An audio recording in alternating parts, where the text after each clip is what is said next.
That is so true. The teams, the players, the way they have qualified to make it to the biggest stage, it is crazy.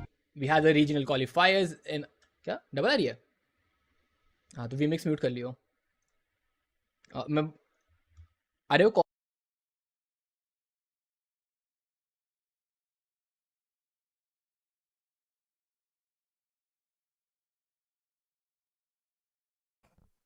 Cool है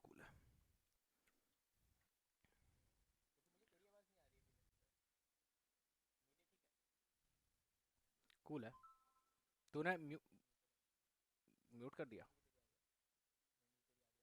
तो कोई नहीं मैंने mute कर रखा है चला भाई कोई दिक्कत नहीं है चलने दे वीमिक्स म्यूट कर दिया ना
The day has arrived, the stage is set, and the players are ready to leave the mark on the global stage.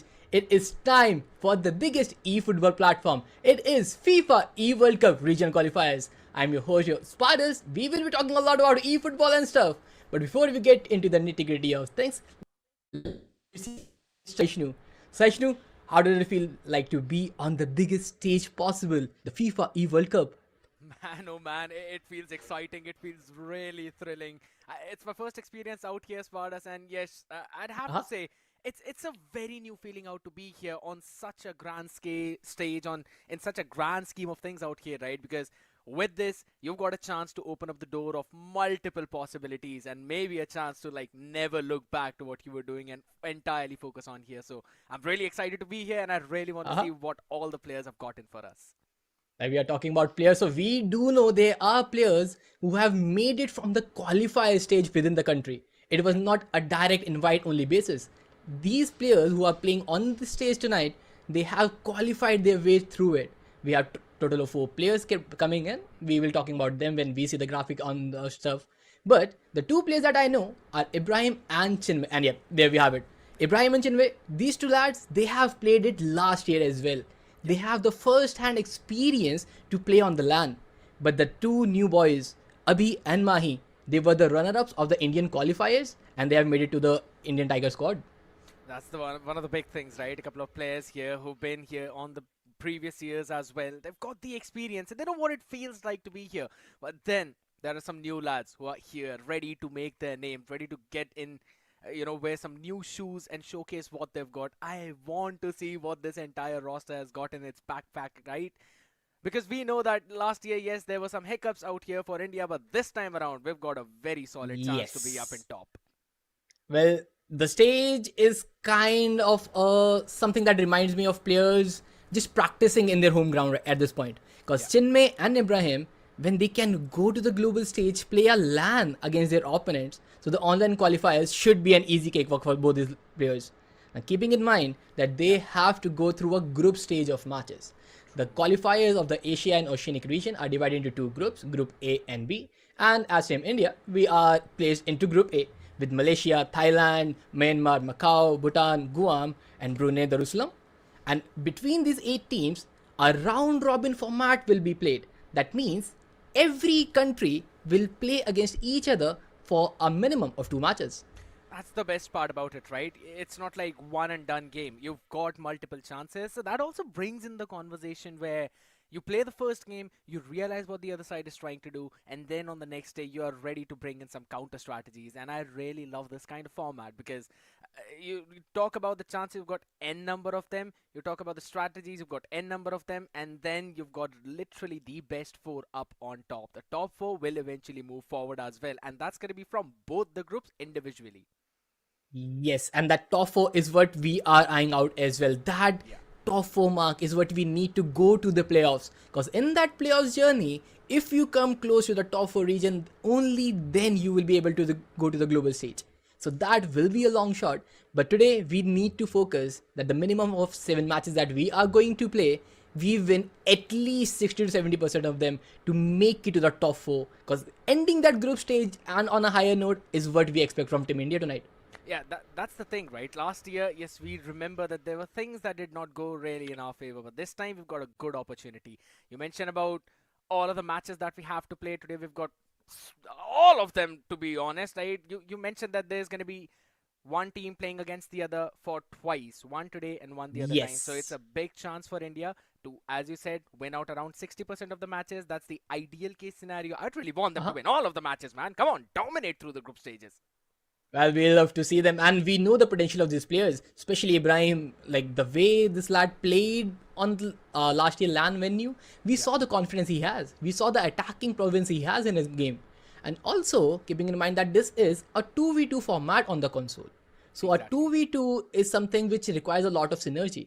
So keeping in mind that 2 players have already played with each other last year on the biggest stage, and now they are continuing in today's game as well. I'm expecting a big leap in the performance. even I'm expecting the exact same thing, right? You had the experience last year, you know the mistakes that you eventually made, and this time it's time to fix all of these things. And it's Uh-huh. also like how you mentioned, yeah, you played LAN, so the online stages should be like a cakewalk for you. I really expect that to happen, and we've got some new upcoming talent that are brewing up as well. The teams that, or rather, the entire group that qualified all the way from the open qualifier, so they've got a Yes. very good opportunity to make a big name for themselves because all of these underdogs, they've got this one thing, which is that no one exactly knows what they are cooking up, what they are brewing up, and what they can bring on the table. So that's going to be some kind of a surprise factor, which I'm looking forward to as to how they'll eventually bring it all out. But Uh-huh. I really want to focus down on that first game itself, right? India versus Bhutan, and then we'll move on to India versus Malaysia, and so on. We've got a lot of matches lined up back to back out here. And the fun fact is, part, as you mentioned about it, that you've got one game only. It's like one chance, 90 minutes. That's all you've got. Exactly. But the big change this year is the way the teams are designed. Last year, everyone was supposedly playing their national teams, so we have to play our national teams with all the players. But this time around, things have changed drastically. Because with the introduction of drafts, the format, the way the teams are designed, it is completely different. So if we talk about the draft, it is divided into three phases: the key players, drafted players, and then open pool players. So key players, they can be common between all the national teams. So Team India has picked Patrick Vieira, the one of the best CDMs, Cristiano, and then Virgil van Dijk, the goated centre back. But And then not the to, drafted players is the yeah. thing which we need to focus, because there can be no common players among the nations. So the drafted players are unique to your own country. That's the best thing which you mentioned, right? And it was also you pick one and then you've got to wait for your opponent to pick on the other side. So that was a snake drafting phase, and I like that idea as well. You have to make a squad for your own. Eventually, you've got to pick some good players, but it also makes sure that one team or one nation doesn't pick all the good players or all the OP players out there. So you can design every single thing in your own way, and then we've got the Uh-huh. open pool players as well, which you basically have to pick to complete your entire squad, and they can also be repeated. So we might possibly see some of these players that we've got like Buffon, Schmeichel, even Upamecano, Doku to be repeated in some different squads. That is true. But again, these are the filler people. But the drafted players is what I am looking at right now. Yeah, Because not just that you have to give up on the best players, but you have to keep a balance between the attack and the defense in your squad. You just yes. cannot pick the best attackers, you just cannot pick the best defenders. The balance is what matters the most. Team India going with Song Heung-min, Alessandro, Bastoni, Saliba, showing that we have just somewhere around the centre backs and then the wingers preferred. Because as for now, the only striker that I'm seeing in the entire drafted player and the key players is Cristiano and Romario. Yeah, and I think so. That's going to be the main idea, right? To just focus entire thing around both of these players and eventually draft the entire team in a way where you've got a proper mix of a good attack and a good mid as well as a good defense. Like even last year in some of the games, we really saw the kind of formations that Team India was actually going with. It was a mid and defense heavy formation with a fair decent amount of attack as well. So eventually it would fall down to the formations of the player and how they would want to play it. But my focus is going to be if these are the ones that are going to help you and your partner in your coordination in your game, and that's going to be the best idea behind it. Oh, you talk about formation, and this is one of the reasons I love eFootball a lot, especially on the console version.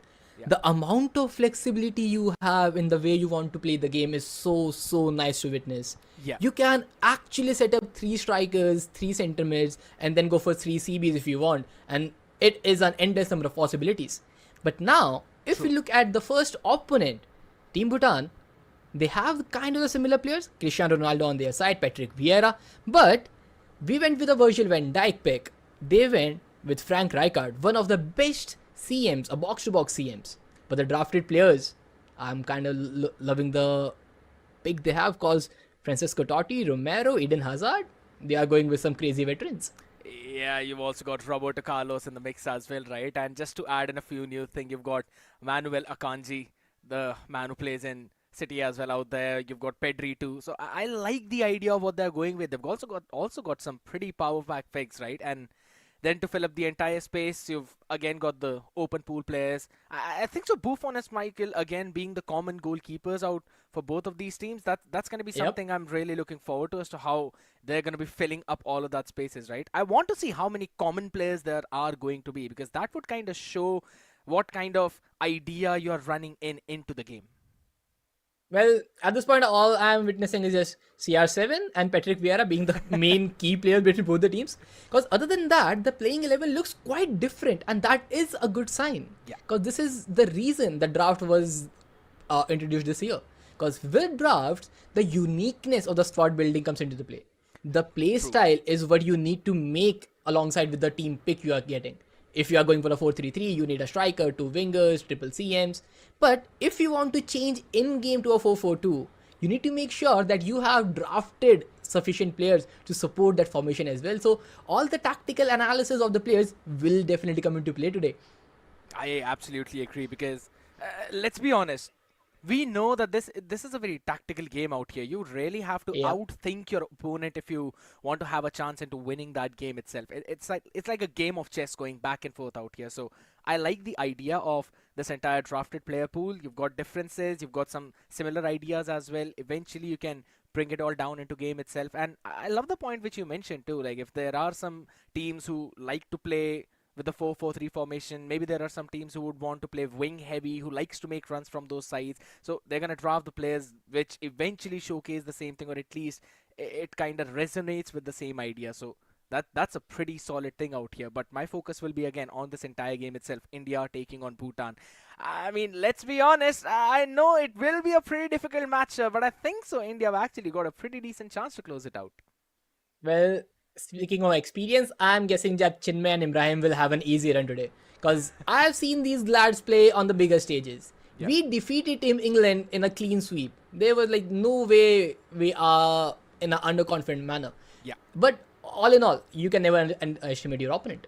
Team Bhutan, we never know. They might bring us some surprises. But I am sure that eTigers are going to put up a performance that the nation will definitely remember. It's a very proud moment for all of these players, right? Because again, they're not representing any individual org or their individual self. They are representing an entire nation out here. So as important as a normal tournament would be for you, this is also an equally important tournament. And I'd really want to see a full-fledged fight between all of these players. It's not just about India or Bhutan or Malaysia. It's about all the other teams in every other group, right? We've got how many? 16 teams out here, top 16. So that's already a lot of pressure that's going to be mounting on your head. And I think so, how you're going to handle that pressure in game itself, how calm you're going to be in high pressure situations when the opponent is pressing on you, that is going to be the key to victory, to finally find that opener. That is so true. Like calming your nerves in these matches is something that you need to look out for. Because all these games might look easy from a spectator perspective, but as a player, when you are inside the lobby, the pressure that surmounts you, the expectations that you are going in, that is something you need to look out for. But also what I'm looking out for is that we have 4 eTigers making up a squad. Mahi and Abhi, they were the runner-ups from the domestic league. They made it to the top 4. Now, I want to see them opening the matches or playing somewhere down the line. And as per the update that we have from our players' end, there is a possibility that Ibrahim and Mahi might make a start. So this is something which is really good because those 2 new players will have a first-hand experience to play on the bigger stage.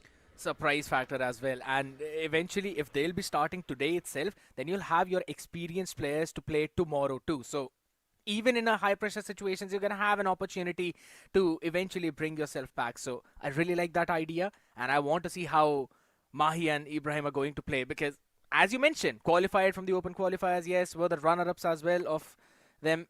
They've got some nice nerves in them. I really want to see the kind of strategy they were going to bring in through. That's going to be my key focus. That is so true. Because with the strategy, it is about synergy as well.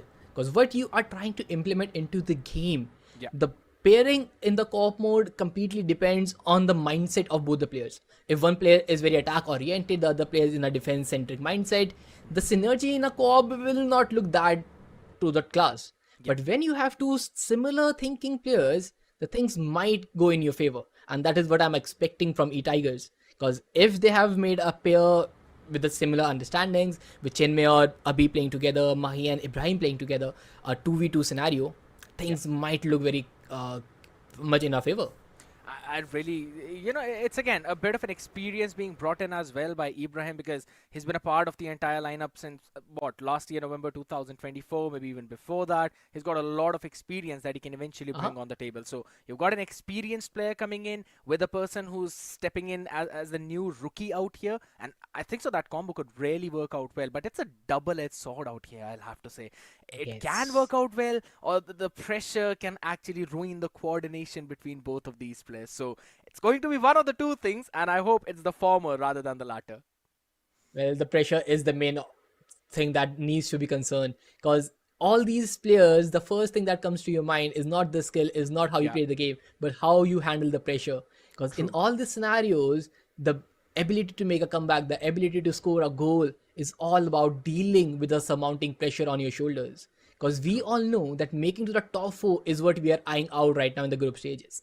It's a long True. format, round robin, total number of 14 matches to be played, twice with each nation, one today, one tomorrow. It is a long format. So in the longer formats, consistency is the key. So single matches, that consistency might be something you need to be very worried about. It's also about the momentum as well, right? Because that consistency is brought in forth as momentum is in your favor. So if the first game goes well for you, you can eventually translate that into the second one as well, maybe into the Yep. third one, and it boosts the synergy up. It's legitimately like leveling up after each and every game. So the first one becomes super crucial, and it's not just for India, it's also crucial for Bhutan as well, because Yes. they would want to bring in their own kind of consistency up on the charts too. So I want to see how that is going to pan out, but it's again falling down to the exact same thing as to how well will Mahi be able to hold on under that pressure, how well Ibrahim will be able to take it away from him, because that's also the update which we eventually got. Ibrahim playing along with Mahi, those two will be opening things up. I really hope they've got that coordination in right and they can open things up with a big win for the first one, because again, no penalties, no extra times. It can end in a Yes. draw too, which you'd not really want. Every point matters. All you need to care about is not to lose your opening game, and Yeah. Bhutan will surely be under pressure. But Team India, they look in complete confidence. But let's see how the match will be go. We will be right back after a very short break.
Welcome back, everyone.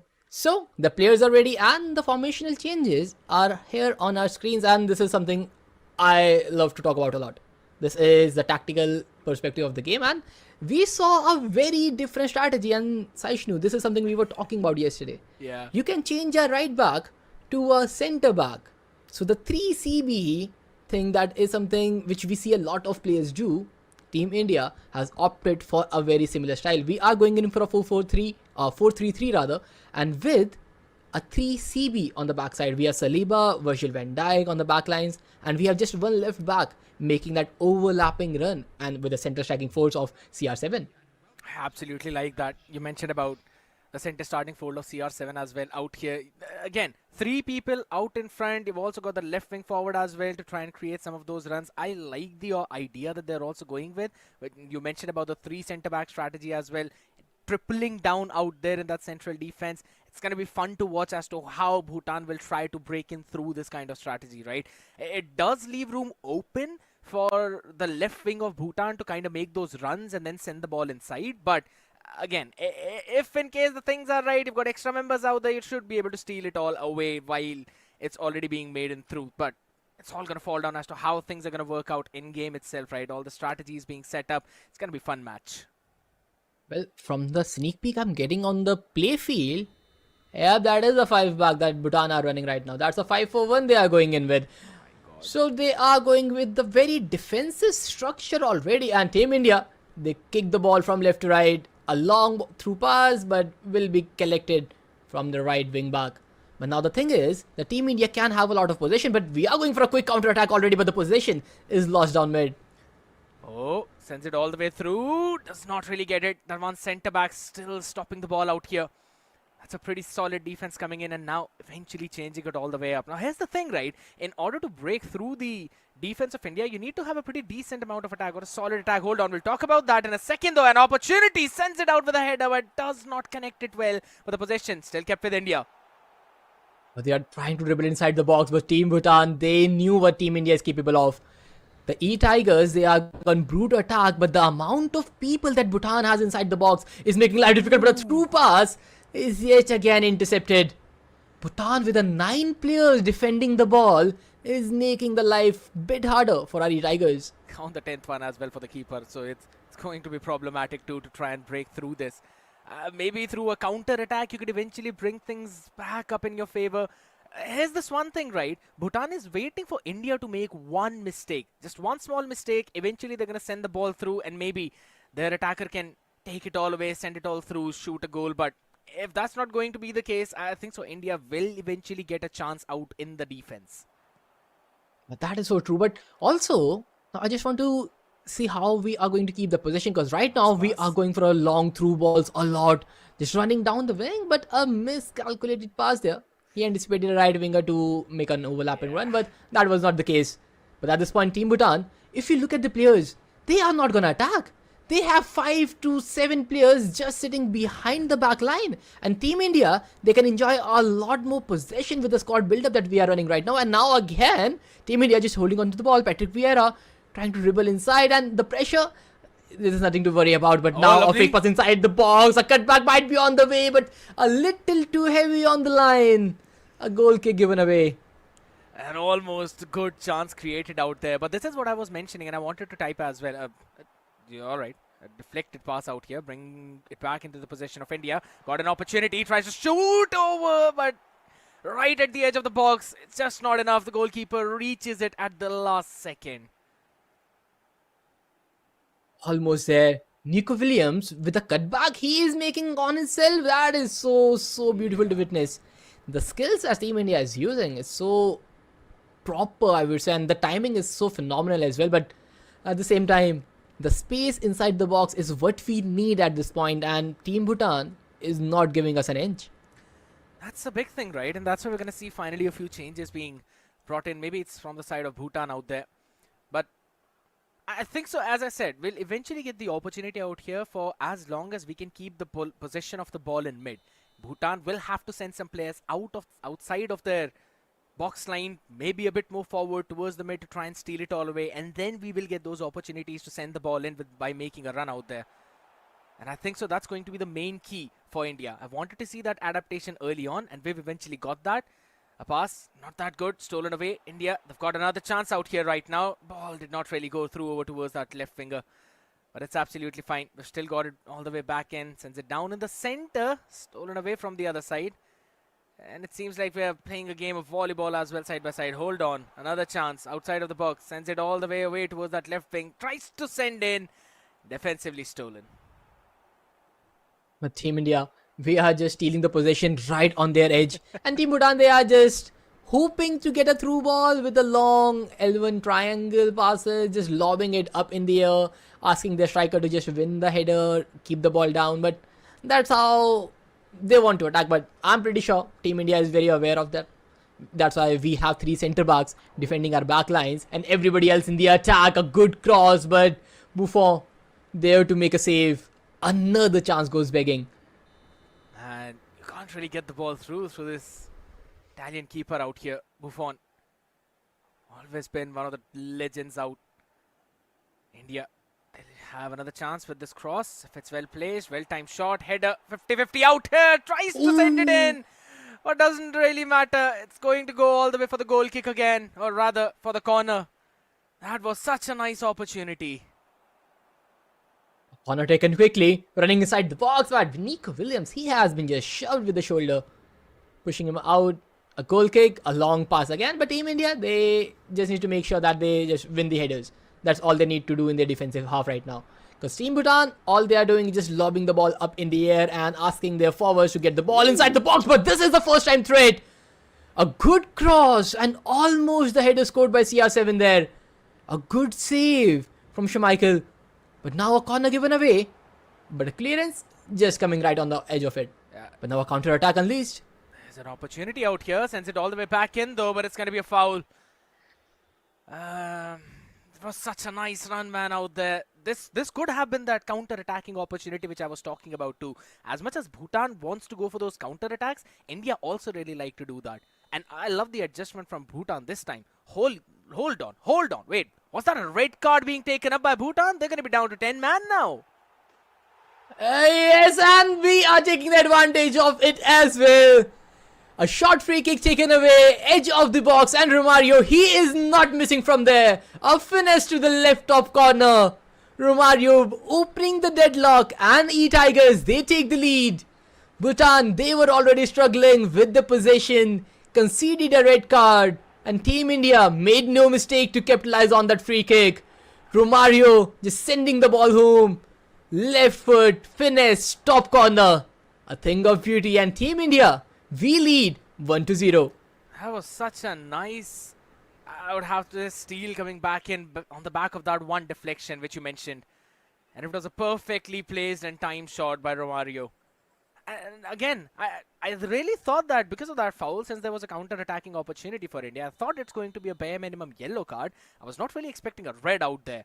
But man, oh man, now India's got a big opportunity, and Bhutan, it's not just in a deadlock now. They're got to have to fire an uphill battle, and they're just constantly trying to send it through now. Also, Bhutan has not taken a pause at this point. So the red card is what I am looking at the screen is given to a centre back, because there is a big gap between the two CBs at this point. The back 5 is down to a back 4 now. And with the central CB out of the place, Team India will have a lot more loopholes to make the goal scoring opportunities, and now the game will look more wide and open for Team India. But Bhutan, they steal the possession. They are running on the wings, but a hopium cross, but CR7, he will not be able to collect it. Yeah, again, the defensive line is actually pretty solid out here. You also consider that you got Virgil van Dijk as well, which you've got to beat. Yeah, I mean, good luck trying that. Even though there's going to be a CR7 on the other side, it's got to be a perfect pass out here, but that could be an opportunity from India. Deflection, collected, sends it through inside. Offside. But that's going to be an offside. Yeah. Unfortunate, Nico Williams. Yeah, here's the thing. Even though it was an offside, but you can clearly see now India's getting a lot more opportunities than Yes. And I don't know if Bhutan has realized this, because their back line is now in a mess. They have lost their centre back on a red card, and now that gap is something that Team India is looking to exploit. And just look at that pass, finding CR7 back to Nico Williams, and that overlapping left back making his way to the edge of the line back to Nico Williams. The 1-2 passes is coming inside the box. There is a possibility of finish to the top right, but barely misses. Koku almost scoring the second one for India. That was such a nice back pass by Nico Williams, right? And eventually then sending it in towards the box, trying to get that opportunity right before the half is over. Had it been a 2-0 half, I think so the hope for Bhutan would have been almost down in the drains, but it's absolutely fine. They'll eventually have another opportunity out here right now. And yeah,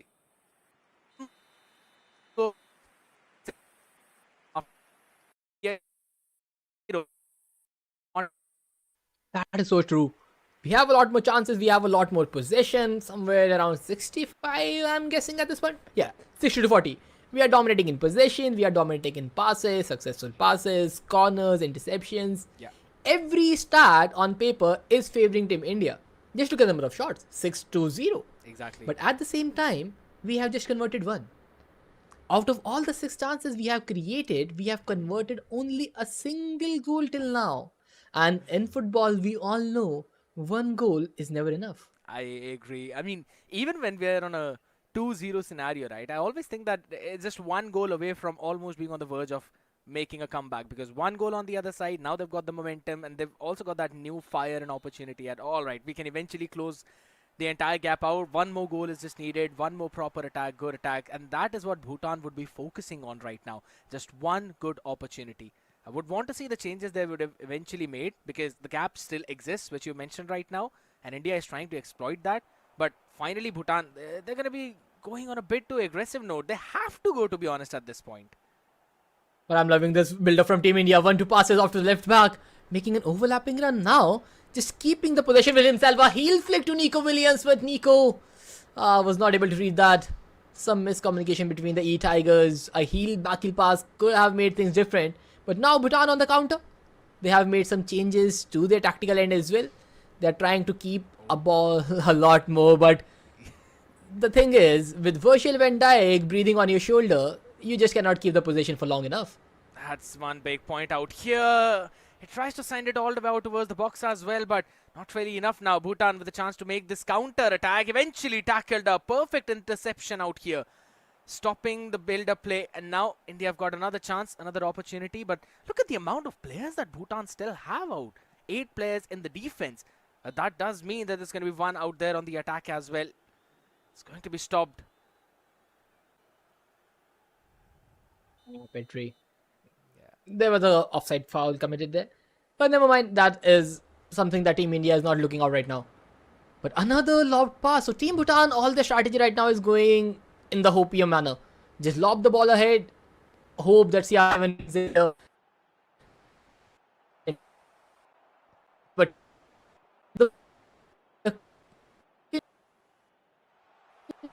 they are on the way to the counter.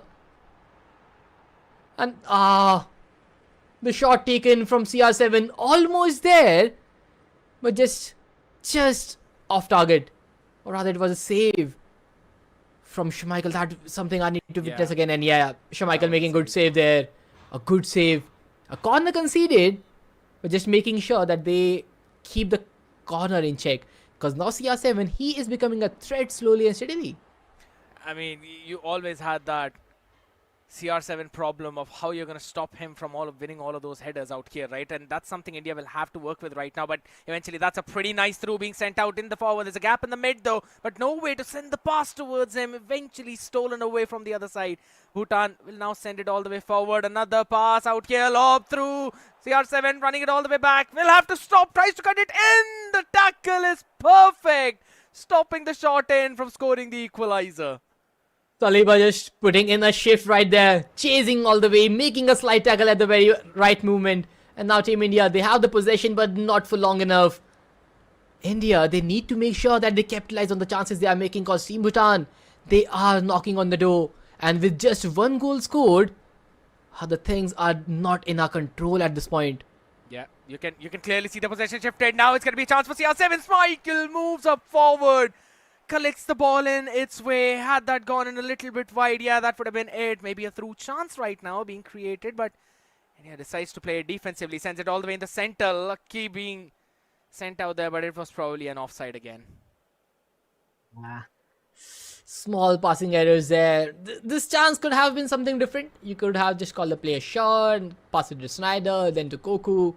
But trying to get to the striker very rapidly, and this is something which is causing Team India the possession changes. Yeah. We are making a change. Getting in Nakata there. Yeah, Wayne Rooney is coming in for Nico Williams. But Nakata on the left back, trying to get the back line a bit more deeper now. Because the amount of through balls that Team India is facing, they are like, okay, you want to give a long ball in, we are just happy to sit back and relax. Bastoni, Van Dijk, Saliba, they are all happy to let the ball fly in the air. Because with the height of 6'3", 6'4", they are not losing on their headers. I agree.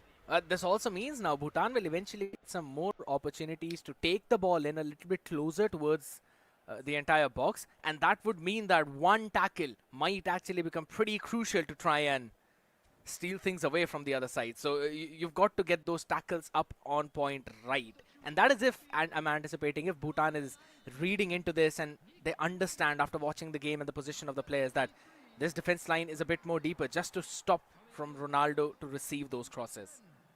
That is so true. But now, again, Team India starting the pause timer. And now, if you look at the tempo, we are just taking things slow. But now a pass coming in for the new player, crossing inside the box. This could have been a chance, but the chance goes back again. But the possession, it was a lucky rebound, but we lose it yet again. And now Bhutan, they are on a run. But Saliba is on the edge of it, winning the ball back, crossing it ahead. And CR7 kind of lose the header, but the rebound is back in our favor. Yeah, it's going to be sent in forward towards the right wing, though eventually stolen away yet again. Nice opportunity now, but you can clearly see the change in tempo and the change in momentum. Now the ball is constantly in that left half of the field. That means India are winning that possession. And since that defensive line is so deep, you can't really have that opportunity of the lobbed through. So Bhutan will have to find a different way to try and deal. And with the man down, that's going to be even more difficult. At this point, I just want to see Team India make some more ground passes. Because the amount of lobbed passes that both the teams are making right now is making it difficult for the chance to come through. Yeah. The Team Bhutan, they are down to 10 men. They have less number of players on the pitch. Making some 1-2 passes that can break the deadlock yet again. And with the just 8 minutes remaining on the clock, it is on Team India to just close down this match on the similar scoreline. Or make it one better if any changes. But yeah. Team Bhutan, they are trying all in to get that equalizer right now. And Team India, they just need to buy out 6 more minutes. And they are doing it by running down the wing. They are taking the ball. Another 1-2 passes on the wing. But now getting inside the box. But nobody to support the players. And this is something which needs to be fixed as per the synergy level. Because in co-op, you can bring in your second player to close down the gap. But Team India, they are not finding their footing in the first game itself. They are 1 goal up. The clock is ticking down. They are closing to the victory. But Team Bhutan, they are not making their lives easier. They're not, but right now India have got an opportunity, an open field over towards the right. Oh my goodness, that's a mistake. And this is an opportunity for Bhutan as they send in another lobbed one through. Defense line will be stealing it. And that could probably be the nail in the coffin out here. India, they've got the ball. They're not going to let it go. And that's the game. 33-minute goal by Romario. And that was the deal sealer for the entire game. This was so close. The attacking perspectives, the chances, the passes, the strategical composition, everything in Team India's favor. But the goals, they were not coming in. We lead the scoreline 1-0 with a finesse from Romario, and that was about it. The first game of the regional qualifiers is won by Team India, and this is something which we all wanted to witness. The eTigers have started the journey with a victory in their backpack. That's exactly what we all wanted, right? The momentum which we were talking about, that you need to have that in your favor, and then for the rest of the day, you can keep on riding it. But there's one fun thing that I noticed out here, Shubhank, and if you notice, in the first half, we had 6 shots on target, right? Uh-huh. In the second half as well, we had a total of 6 shots on target. If anything, Bhutan were the ones who were actually controlling the game more in that second half, or rather, I'd have to say after that 40-minute mark, it was constantly Bhutan side who were trying to make those plays, trying to go for those lofted throughs as well so that Ronaldo could win. He had an opportunity a couple of times, which was eventually denied by Schmeichel too. So I'd have to say, in terms of the adaptation, Bhutan tried to adapt. They were just a little bit late and unfortunate in that way. But at the same time, I would now want to see India to maybe read onto the game a little bit more quickly and be more aggressive. Now, that is something which we need to be worrying about. Because Team Bhutan, they are a country which are very new to the scene. With Yeah, their minimum experience into the game, they are breaking the competition closer. And with Team India and the players who have already made to the biggest stages, are expecting a more dominant performance. But Team yeah, India, just keeping in mind that this is the first game and we have won it, but this is a performance which we need to look upon and improve on it as well. Because at least 3 to 4 goals scored is what I was looking for, but that was not the case. Lot more through passes and lot less 1-2 passes, and the synergy between the players were lacking. I just want to true. see that improve with upcoming games, because we are just not playing to be in the top 4. We are looking out to make it to the playoffs and then going to the bigger stages later up ahead in December. So that is Yeah. something that the practice should begin from today. And you could also see that a little bit lack of coordination between the players during the game itself, right? Certain passes, certain opportunities which India had, they were trying to take care of it, but they were trying to make those passes to eventually not really getting it. It was one in the first half itself, when, or maybe in the second half it was, when we tried to make a chance from the left wing, the ball was passed in, but Nico Williams was not really on the right place, or rather, the play eventually went back. That Yeah. gave an opportunity to Bhutan's defense to steal it away and then send it through for a counter attack. Those are the kinds of mistake that you can't really make against teams like Malaysia, can't really make against Brunei, Darussalam as well, right? These teams will capitalize on those opportunities. So India will have to focus more on committing less mistakes and making the game more flawless. That is so true. And if we talk about the upcoming match, Malaysia, this is a country which has played on the biggest stage, and this is the match which will be the toughest game that Team India has to play in the entire region qualifiers. Malaysia versus India will be a game to witness, and I just want to look at the squad that the Malaysian players are running. They have the experience, and Oh with my those god. experience, they are going in big. Lilian Thuram on the right back, Kylian Mbappe, Cristiano for the up front, then Nesta, Byrne, Gianni Van as well for the centre back, Declan Rice for the CDM, Andres Iniesta for the CM, McAllister, Danielson. The squad they are building in, it looks like they want to run a 4-4-2 at this point. And if they are running a Yeah. 4-4-2, a lot more possession-based gameplay might be on our way. And that's also what I mentioned, right? Malaysia is a very strong team out here, and you've got a couple of the fastest players and a pretty solid player in the game. You talk about Ronaldo, he's good in everything. You talk about Mbappe, the runs that this dude makes, as long as he's not offside, it's going to be super solid. And pair it up with the passes that Iniesta is going to bring in for you. Yeah, well, good luck trying to stop all of that. Seems like this time those lofted throughs will be collected perfectly. Well, and on the side of things, Team India needs to make sure that they don't allow much space to these players. Yeah. Because double striker formations and with the Declan Rice and Iniesta down mid, this is something which Malaysian players will try to trigger a lot. And with True. Team India playing their first match already, Team Malaysia has a chance to look at what type of playstyle we are running. And now I want to see which type of players we are bringing in. Will Ibrahim will be the player who's making the next game, or Chinmay and Ibrahim will duo up together for the next game? That is something I love to witness. Yeah, I kind of want to see as to who the next two players will be. But I think so that's all going to be talked about, Shubhank, after this very short break, ladies and gentlemen. Don't go anywhere. We've still got a lot more games coming in.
Welcome back everyone. We are live with the FIFA regional qualifiers featuring eFootball console.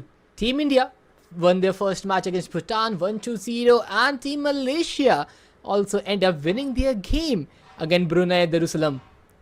And now both these nations are up against each other. This will be a match, one of those games we are going to witness a historic story unfolding. Because both these teams have played to the bigger stages. Both these players have made it to the bigger stages and have the LAN experience as well.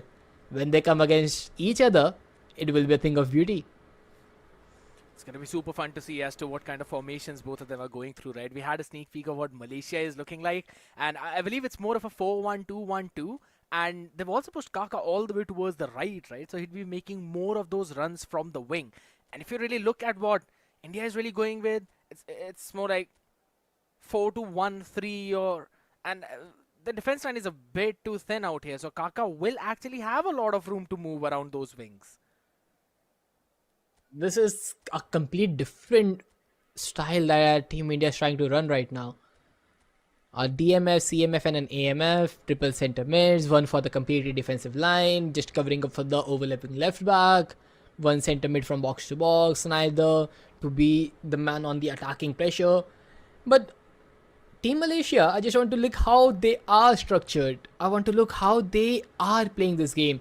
Because type of roster they had, the type of playing 11 they have chosen with Kylian Mbappe and CR7, those double striker formation is looking something different. I really want to see if they are running a 4-4 diamond.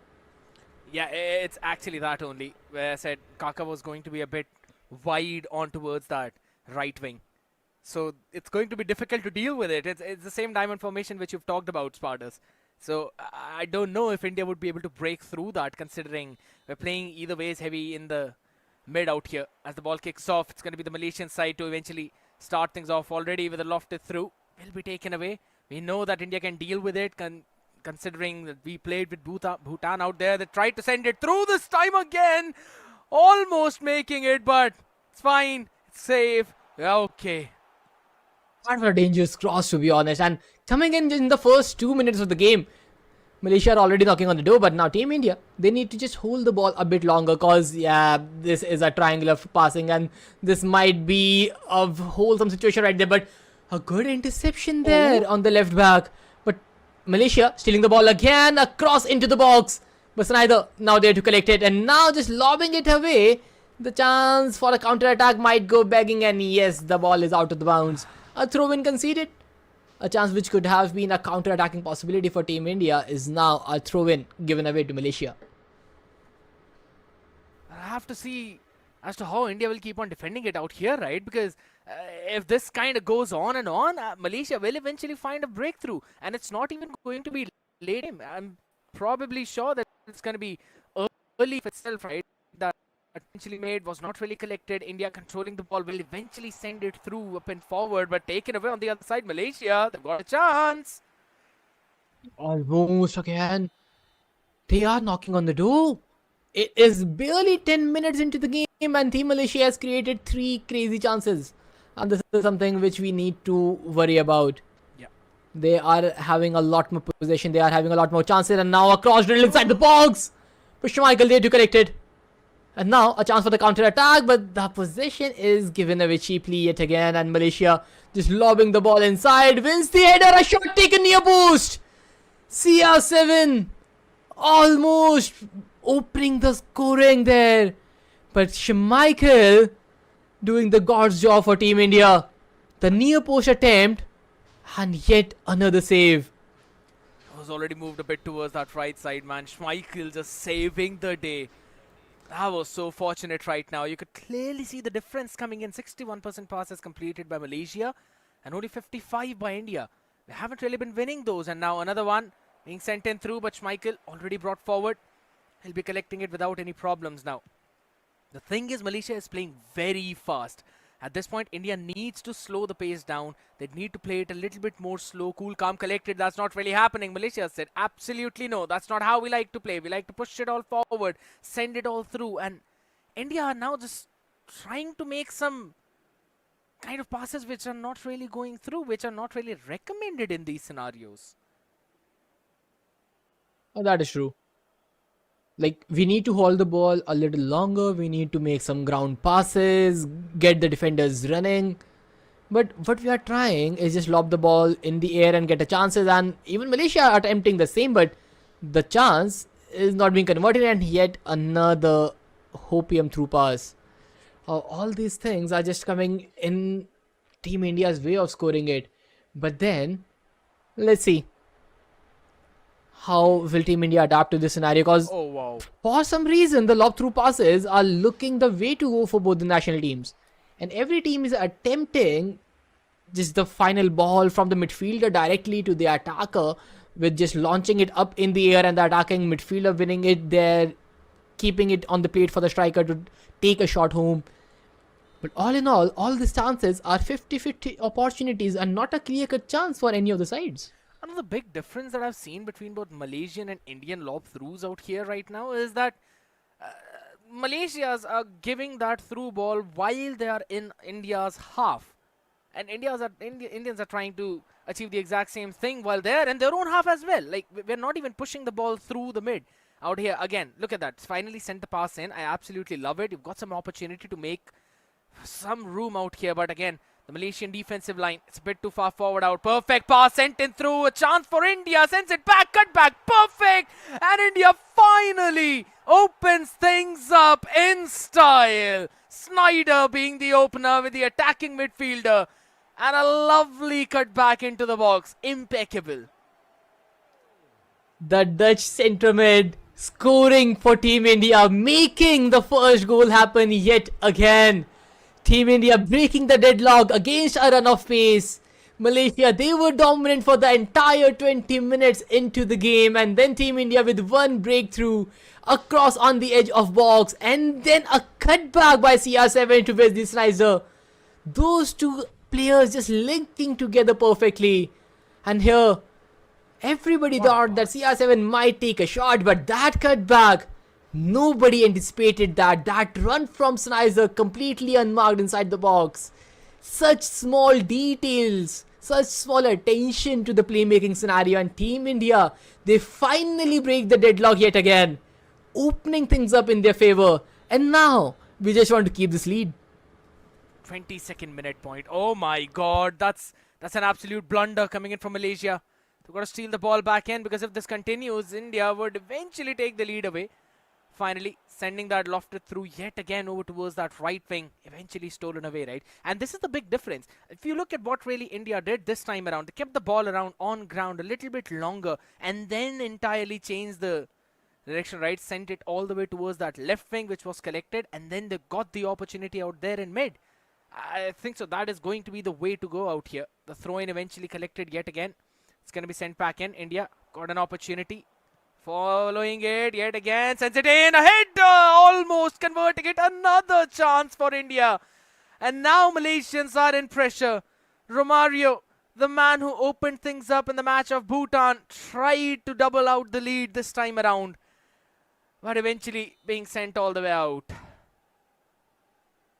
We are slowly getting back into the game now. First 20 minutes of the half, Team Malaysia completely dominant. But then Team India opening in the 22nd minute, and then the 24th we are getting another chance and a corner lobbed inside, another header on target. But Schmeichel just making sure he performs his defensive duties to the mark. Another save made, but Team India, they are not backing out. A long throw in coming into the equation, but Schmeichel punches it away. A chance might be on the way yet again. Romario trying to steal the ball away, but nah. Rijkaard just pushing away the players, winning the ball back, and now the counter-attack is on the spot. Yeah, it's going to be on the left wing, sent back. Opportunity being tried to make there. Again, don't really have a lot of players to help out in the situation where we've got just two attackers out here. This time around, again, stolen in mid. This is where Malaysians are the strongest. They're strongest out in mid. If you've got the gap, you can exploit that. But what a tackle right inside the box. It needed to be perfect. It was, but it doesn't matter. The rebound was impeccably collected. And Malaysians strike back. Oh, another Dutch making the scoring happen for the other side this time around. Weghorst getting that equalizer they needed. And Team Malaysia, they are completely back into the game, and this is something which we all kind of expected with the amount of knocking on the door the Malaysians were making in. Another good header, lobbing inside the box, and then 1-2 passes by CR7 and Weghorst. Both the tall strikers lifting the ball up in the air, CR7 winning the ball back, and then setting Weghorst on that shot, and then on the weak foot as well, just drilling it in the bottom left corner. Yeah. How Team Malaysia, they were trailing, but only for 10 minutes. Not even for 10. I mean, you're just 9 minutes out there. But yeah, I agree. This is going to be either a high scoring game or it could be a one-sided domination from either one of the sides right now. It's going to go back again towards India. They had the opportunity but missing it out here again. Eventually sent back to the Schmeichel on the other side. Mid is where most of the game is being made for both of these teams. So the mid control is going to be super crucial out here right now. Whichever team controls the ball in that midfield more will have that chance. And right now, it's the Malaysians who look like more in control. They are just running away out now. A perfect chance can be on the way. Another header chesting down, but Weghorst unable to control it. A corner has been conceded yet again. The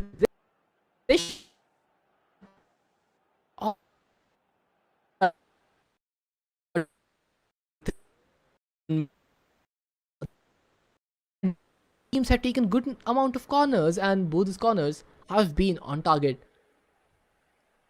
That's something you'd have to be careful about side by side. Gonna be sent in, not really gonna be lofted up, but a ground pass out here. Right into the box, sends it back in as well. You've got some opportunities, but eventually all of those lines are being blocked in. A header almost attempted out there, but being sent back by the defensive line as the ball will finally move forward in mid, but Malaysians will still keep the possession. Oh, that's a good build-up from the Malaysians right there. Losing the ball, then going back to the keeper, and now lobbing it away to CR7, winning the header back to the centre mid, unleashing the right wing, but now Snyder there for the interception, and now he can make a perfect weighted through pass onto the cutback. CR7 take the shot with Schmeichel. Makes a deadly save, and CR7 1v1 with the goalkeeper. This could have been the chance. Nico Williams to CR7. A perfect opportunity arise. But Schmeichel, man, this guy is not letting us score the second one. Stopping n number of chances today.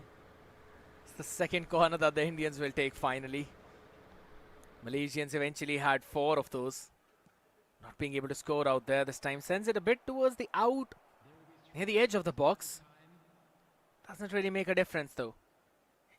Ball in favour of India. Send it all the way back, but stolen away yet again. Malaysians send out a lofted through in hopes of maybe collecting it, but it's just 1 more minute remaining. Hold on! Hold on! No. That's a blunder! That's a massive blunder! You can't do that! Oh my goodness! Oh, this is something which should never happen in any of the games. The faces, the face cams, they tell the entire story. A lack of focus, a lack of decision there, I'm not sure. Schmeichel there coming to collect it, and then why take a touch from the side when the attacker is just pressing you?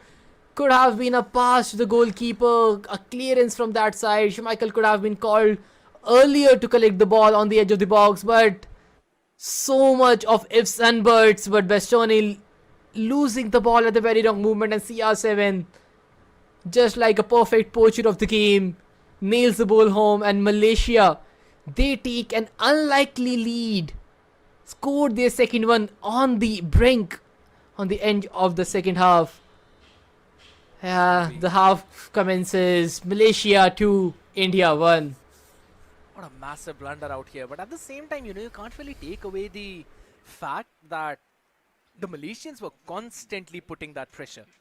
Regardless of what the situation was, regardless if there's just 1 minute left into the game, right? They did not get complacent. Sent out Cristiano, sent him out forward to try and make that steal. What if, in a lucky turn of events, what if in 1 out of the 14 million universes you're able to take it and score it in?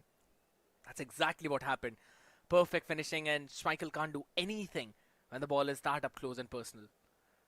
51 to 49 possession. Yes, it's been back and forth, but you can clearly see the difference in terms of the amount of shots that Malaysians have taken, right? They've taken 5 shots, converted 2 of them.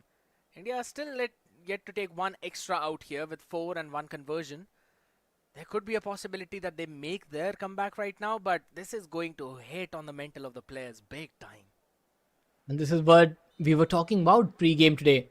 That the pressure, you need to handle that. And now it's time for Team India to reset for the second half. You made a mistake, it's all in the back. It's all in the past. And now you have to reset and make sure the second half is your half. You need to score 2 goals to get ahead. And second half can open things up. Nico Williams on the edge of the box. Cross inside and CR7 yet again. Another header. Another top corner. And Schmeichel making yet another save. It's again being moved a bit more towards the right? He was making sure he defends that close corner whatsoever. And I really like the idea that Indians are bringing on the table right now. First minute, they send their player all the way back to make sure that they're making that run through from the wing, sent it out forward, and in the first touch, he passed it all the way inside right now. It's going to be a close cross. Taken back, sent all the way towards the edge of the box. An opportunity to maybe go for the shot. But the ball was not collected in the perfect way out here. Eventually gave a chance to the Malaysians to put that. And it was also Koji Nakata out there, the centre back. It would have been pretty nasty if he would have scored it from there. Could have been the goal for glory there. A good idea, I would say. Just getting the ball short, then passing on the edge of the box and trying a power hit. Sometimes all these fancy chances go in your favor. And now we have Nico Williams trying to win the ball, but just shoved away from the possession. And now Team India will collect the ball yet again from the back line. And now big cross from Adi on the edge of it, trying to win the header, but loses out eventually. But now Patrick Vieira down mid wins the header, back to Bastoni. Down to the right wing, but nobody to collect it. Conceding a throw-in. No one was there out there. You could see it in the mini-map as well. Now again, it's the Malaysians, right? In the first cross, yeah, they were caught off guard by that pass. In the second one, they were positioned in such a way that even if that pass was made, it would have been stolen away. So I really like the Malaysian adaptation out here. Now sending the ball all the way through towards their own left wing. Eventually, could not collect it. So a bit of a problem coming in out there. India will get the throw-in.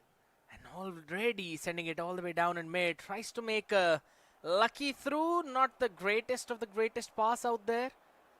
But I have to say, if Modric was there, he would have made it. That is something maybe in the dreams at this point, because from the back lines to the front with just one straight pass, the defender line ain't letting that happen.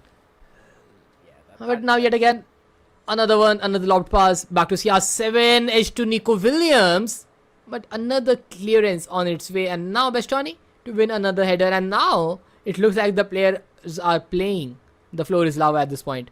Everybody just shooting the ball high up in the air. And now a good pass there. Almost on the tracks for the Malaysian team. But Schmeichel just there to collect the ball. Maybe almost putting the third one through in. And that would have been the nail in the coffin right now, considering it's already 61 minutes into the game and Indians are not really getting a chance to put the ball inside the box. Finally, it's going to be sent all the way back down in the hands of Schmeichel. And I agree with the point that you mentioned. It seems like the players are going with the floor is lava right now. It's constantly being thrown all the way up. Really, we are seeing the ball bounce on the floor. It's been the headers, it's been the lofted passes, the lofted throughs. And it's eventually led none of the teams to have a proper possession of the ball. It's like a couple of passes and you try to make a shot. Maybe going for the leap of faith out there with the headers of Cristiano. This time around, another opportunity. Oh, Malaysians, the turn all the way towards the right, sends it all the way back in, and it's another one! The third into the making, and that's going to call it. Another shot from the centre forward, and that's it. I think so the Malaysians have done it. 3-1 India, trailing. Wood Weghorst, man, this guy is a nightmare for Team India right now. CR7 across to Weghorst, and just look at that header. Straight on the face of Schmeichel. No way in the world any keeper would be able to make that save. Yeah. The power, the accuracy, the angle. It is just perfect, and Weghorst, with the physicality he has, with the power he can generate with the header, Schmeichel had no chance, and CR7, a lethal striker, has sacrificed his role today. He's being the playmaker in the mix, providing 2 assists already for his teammate Weghorst. And the Dutch have taken a brace already, and now Malaysians, they are leading the game 3-1. Hey, they definitely are right now, but on the other side, if you're really looking at what the Indians are doing, they've brought the Son in, Nico Williams going all the way. Rather, they're just changing in out here the players a little bit. I want to see who they eventually end up with. That's going to be the main question. The change is there, and it's evident. Now they want a bit more attacking midfield out here. There were a couple of CDMs playing in. This time they're going to be on the attacking side. So I do like what they're trying to do. It will give them a lot more opportunities to try and score, but it would also mean that the defense line would be even more thin now. That is true, but at this point you have to just send everybody ahead.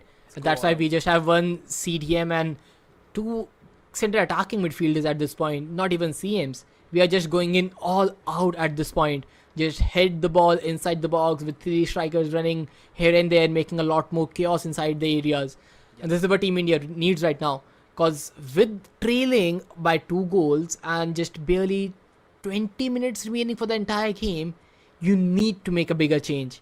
True. And by the look of things, even Team Malaysia are looking to make some changes. True. And I like the idea that India eventually had a look at the small sneak peek of what they're trying to do as well at the same time. Just to make sure that we have the idea right, we're doing the things correctly. Again, it's going to be sent all the way back in the center now. This time an opportunity sent all the way from outside the box.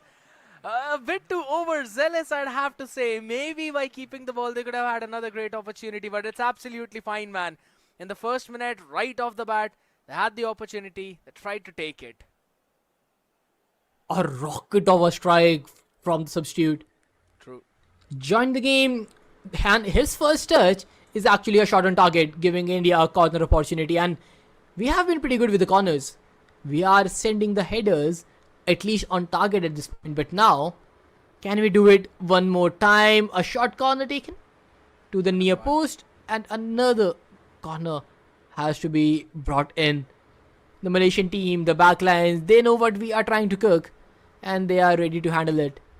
But this time around, back post might be the way. That's what they're trying to do, but they kind of send it a bit more outside.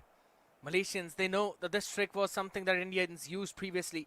This time tried to go in for another attack again. Just 3 more members out here. You can see more of the Malaysians out rather than the Indians, but it's absolutely fine. Pass wasn't that perfect. The defense line was there. Eventually saved it. Another opportunity. Finally, Indians will stop it. Sends it all the way up in front. And again, it's the header that's being won right now. I love the idea of what they're trying to cook. Send in a through ball over towards the left wing. Tries to send it in. But the last touch defense. It was picture perfect. Clears it out. And stops any opportunity of goal. We are knocking on the door, but at this point, the clock is the bigger enemy. Less than 15 minutes remaining for the stoppage time. And Team India, they still trail by 2 goals. And now, we need to make a comeback. We need at least 1 goal in the next upcoming minutes. And there could be a possibility, but the last ditch defense. Another touch, another chance goes begging. And Team India, we are making endless number of opportunities for us, but the clinical brilliance inside the box is what we are lacking right now. And Team Malaysia, they are not giving us any inch of space to move inside the box. I love the idea of what Indians try to cook there. Ronaldo constantly winning all of those headers, using that extra bit of physicality and athleticism. That was what India needed right here, right now. Another chance, another opportunity. Tries to send it in the center. Again, being sent over towards the left. Tries to take the lucky shot. Doesn't matter. Rebound taken, collected. Sent it through all the way forward. Controlling the ball. But it's again the defense line going in for the tackle. Clearing it. Another chance of India. Stolen away by the Malaysians. And the 2-goal lead stands. And I think the game is over by now. Less than 5 minutes remaining on the clock. Still trailing by 2 goals. And the score looks settled. But Team India, they are still eyeing out for another goal. They are running down the wing. There could be another possibility. But now, the ball sent back to the centre mids. Trying across, an ambitious attempt to make things happen. But nothing is working in India's favour. The games look settled. And Malaysia, They are trying to bring the final lane in the coffin with Vegos trying to attempt a shot. With just 3 minutes of stoppage time, Team India, it is impossible for us to make a comeback. But at least it could be possible for us to lower down this goal differential out here, right? Maybe just one, that should still be better. Have to wait and see if they're able to do that. Just a few more seconds left in the play. We've got to keep on attacking right now to try and stop the ball from being stopped entirely in this game, but that won't happen. An attempt being made, but all goes in vain. It's a victory for the side of Malaysia. 3-1, a big scoreline, and another +2 in the goal differential for Malaysians. In the previous game they won the match 2-0 and now 3-1. Malaysia are looking so strong, and this is what we expected, but Team India, yes, we are having a rough time in front of the goal.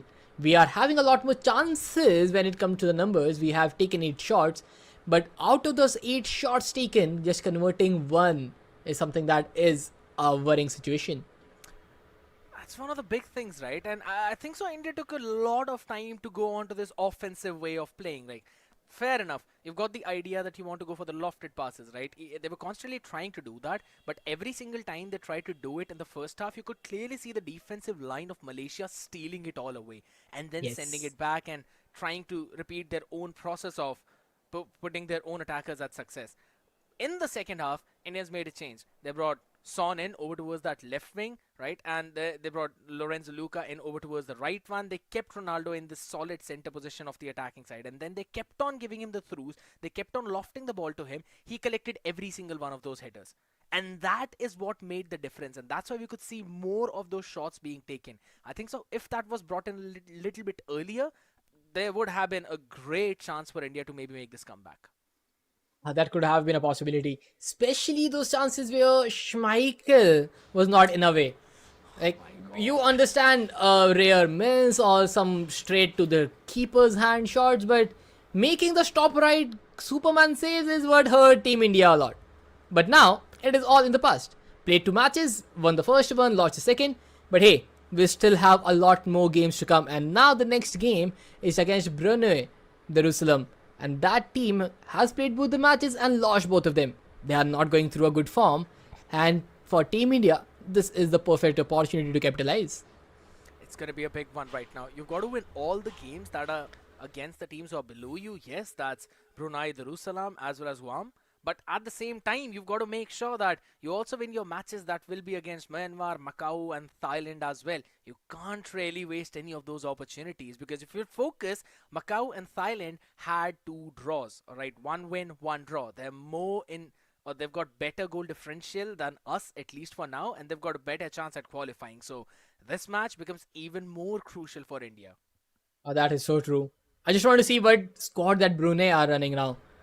Like, Brunei, do they have Patrick Vieira, something similar to us? Are they running with the CR7, Kylian Mbappe combination like Malaysia?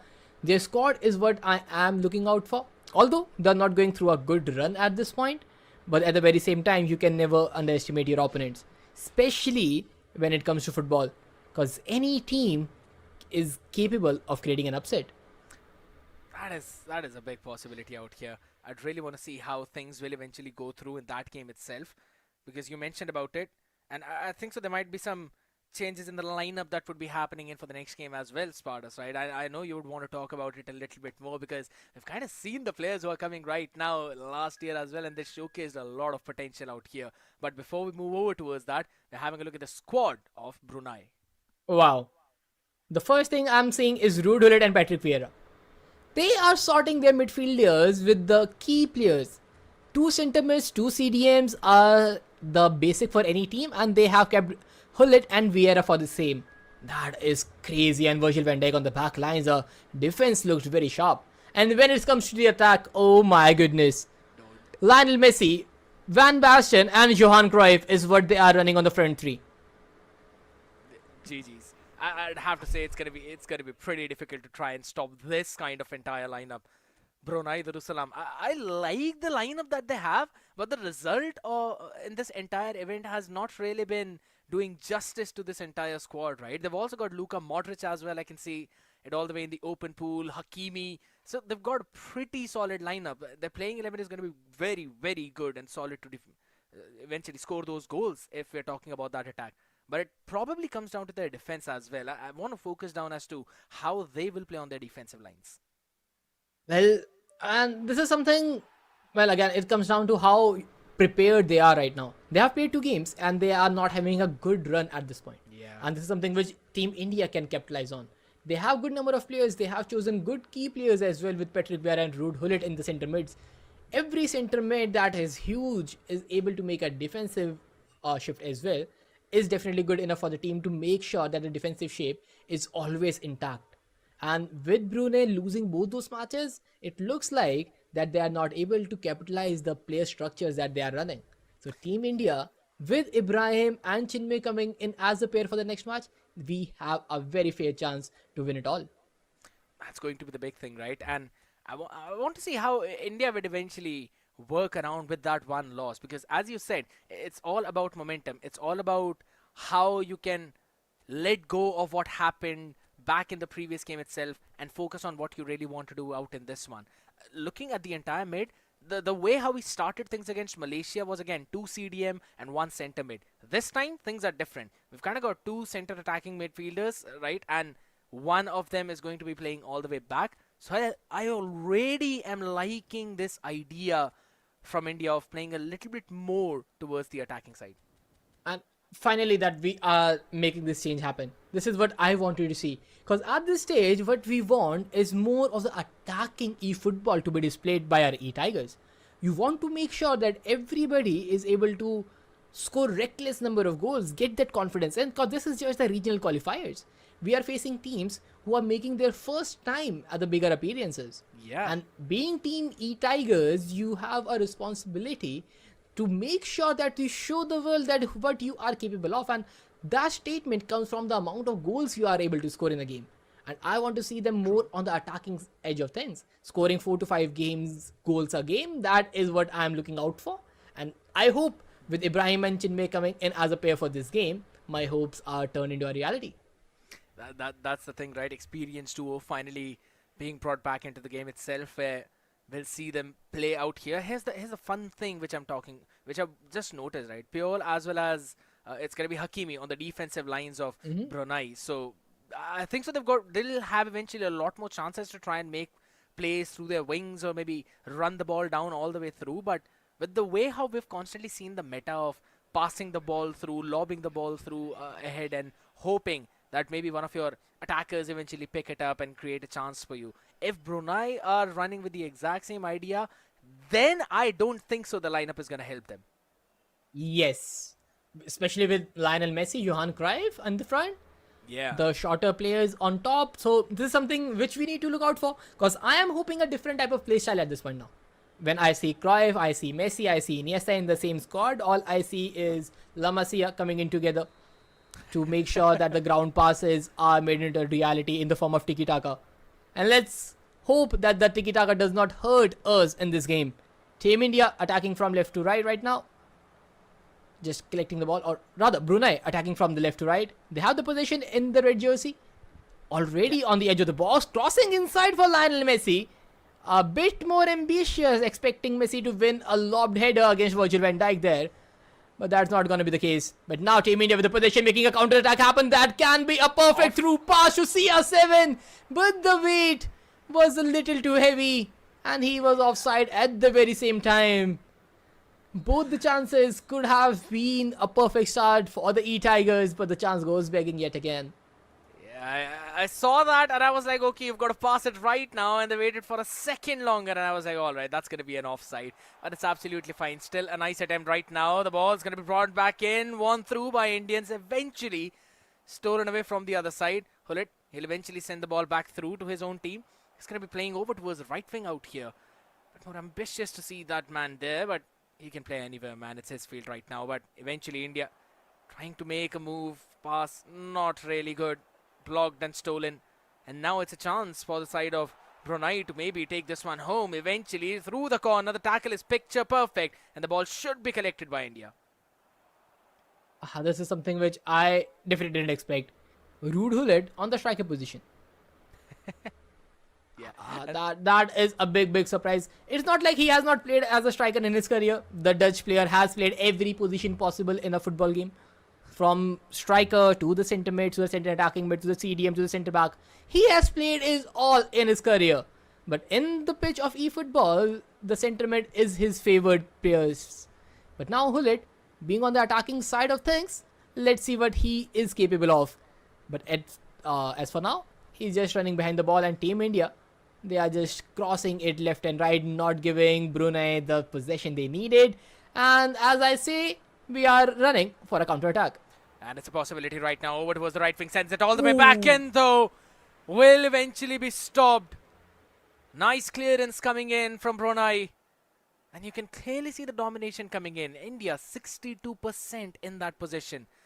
You can see the difference now being brought in as well, right? I understand that the players previously, they were new as well. There was a nice combination happening, 1-2 punch, but it's okay. Right now we've got the experience too. We've got a chance to try and steal it all the way back in. And it's not just a win that matters. You've also got to score a lot of goals right now. You want to make sure that the goal differential is also in your favor. And that's exactly what they're trying to do. But eventually, stolen away at the last second. It's going to be cleared off by Brunei. But you can see the pressure is building up on them. Again, the clinical finish is what we are lacking. Nico Williams on the edge of the box yet again, just losing out the chance. And now a cut back to Romario off the boost. A header, another chance goes making Romario this time missing the target entirely. Beat the keeper but saw the target as well. Off the woodwork. And the first shot, which could have been the opening for the eTigers. We need to go for it yet again. It's absolutely fine. Even the Tigers don't really have a 100% hunting rate right now. So the Indian boys out here will eventually make it through with the way how they've been constantly playing. But Brunei, they're cooking up something. I've got an idea now, passing the ball a bit more around though. Wanted to go for a chance with Hullet now at the edge of the box, and they send it. But eventually stopped outright. What a chance being created. Sofian Hamrabat to make this shot. My A God. DMF on the edge of the box with a power strike. This could have been a very miraculous attempt, and it was close, I must say. But now Team India making some adjustments yet again. They brought in some different changes. But with the type of formation that we are running, 5 attackers on top, 5 on the back lines, completely balanced with 1 CDM, 3 CBs, 1 attacking midfielder, double striker, just trying to be on the wings. Hullet. We still have not found an opening, but now Rudhill is trying to find an opening by cutting it inside, but the chance is yet again blocked. But the intervention from Johan Cruyff is right there. He's trying to cross the ball inside, dribbling around the area. Rudhill on the edge of it, and Hullet strikes. The man from Netherlands, he breaks the deadlock. He has the first goal scored, the first shot on target, and Rudhill out of all. The lad that can play every position possible has scored the opening for Brunei Darussalam yet again. Big opening coming in as well. We thought maybe it's going to be India to try and open things up with the amount of attacks that they had. But look at this. Finally, Brunei playing their composition to perfection, dribbling the ball around a little bit more, even around the edge of the box, and then sending it to Hullet. And you know that this man is tall, this man is big. He will put it in. And that's the idea behind him putting Hullet over towards that attack, right? And it's kind of now starting to make sense. The puzzles are finally fitting in. Brunei, they just needed one chance and they took that opportunity. And they have taken it to perfection.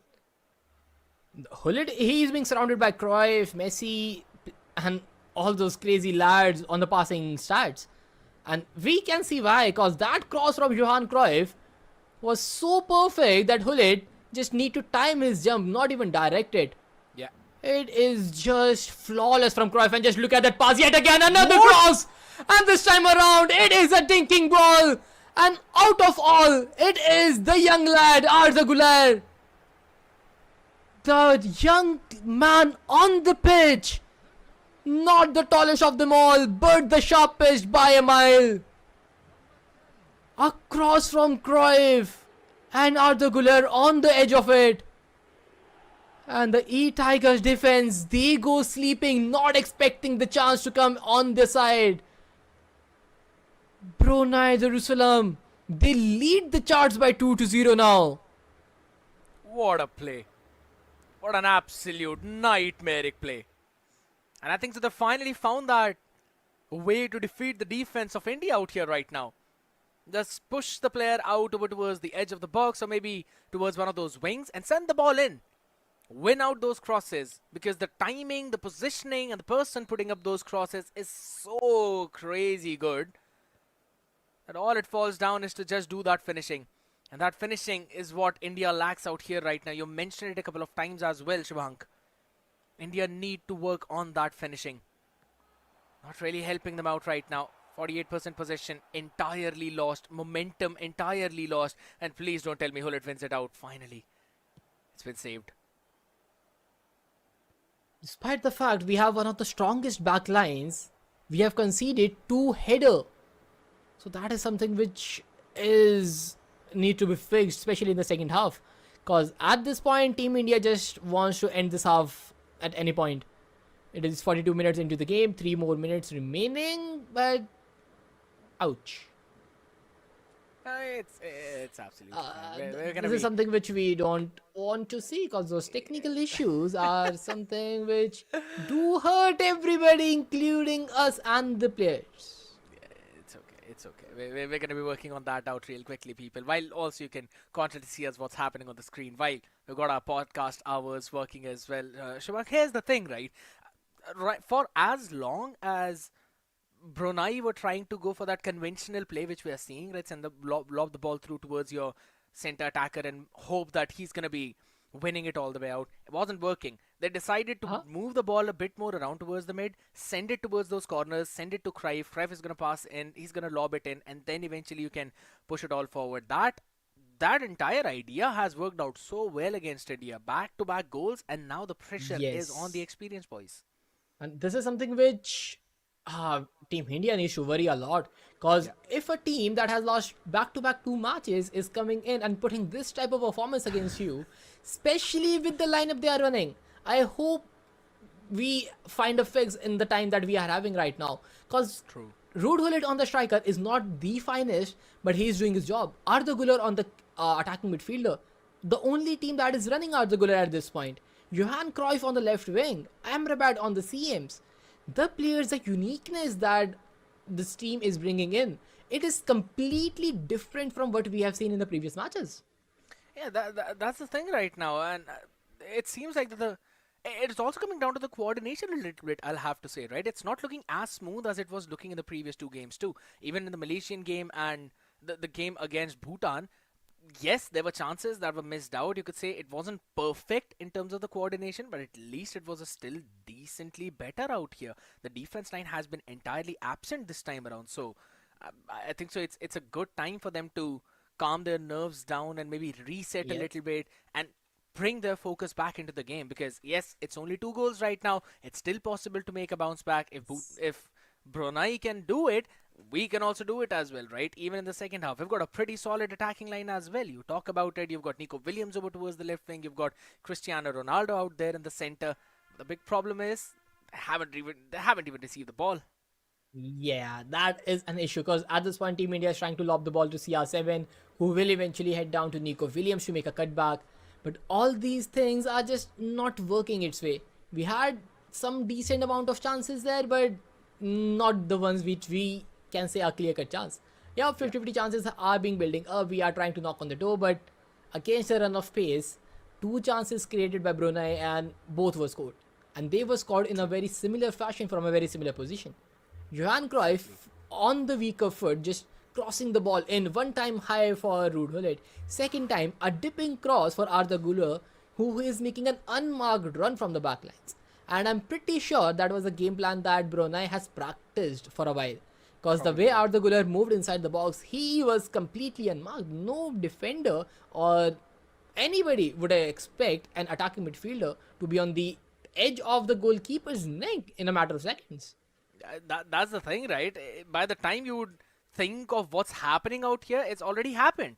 And that's something India needs to work on. I really like the idea of what they had in the first 10 to 15 minutes of the game, where they were controlling the entire field. They were moving the ball around so very quickly towards that attacking lines that eventually we thought that they'd be opening things up. But as I said, it came down to controlling that ball. You mentioned about it for the past two games itself.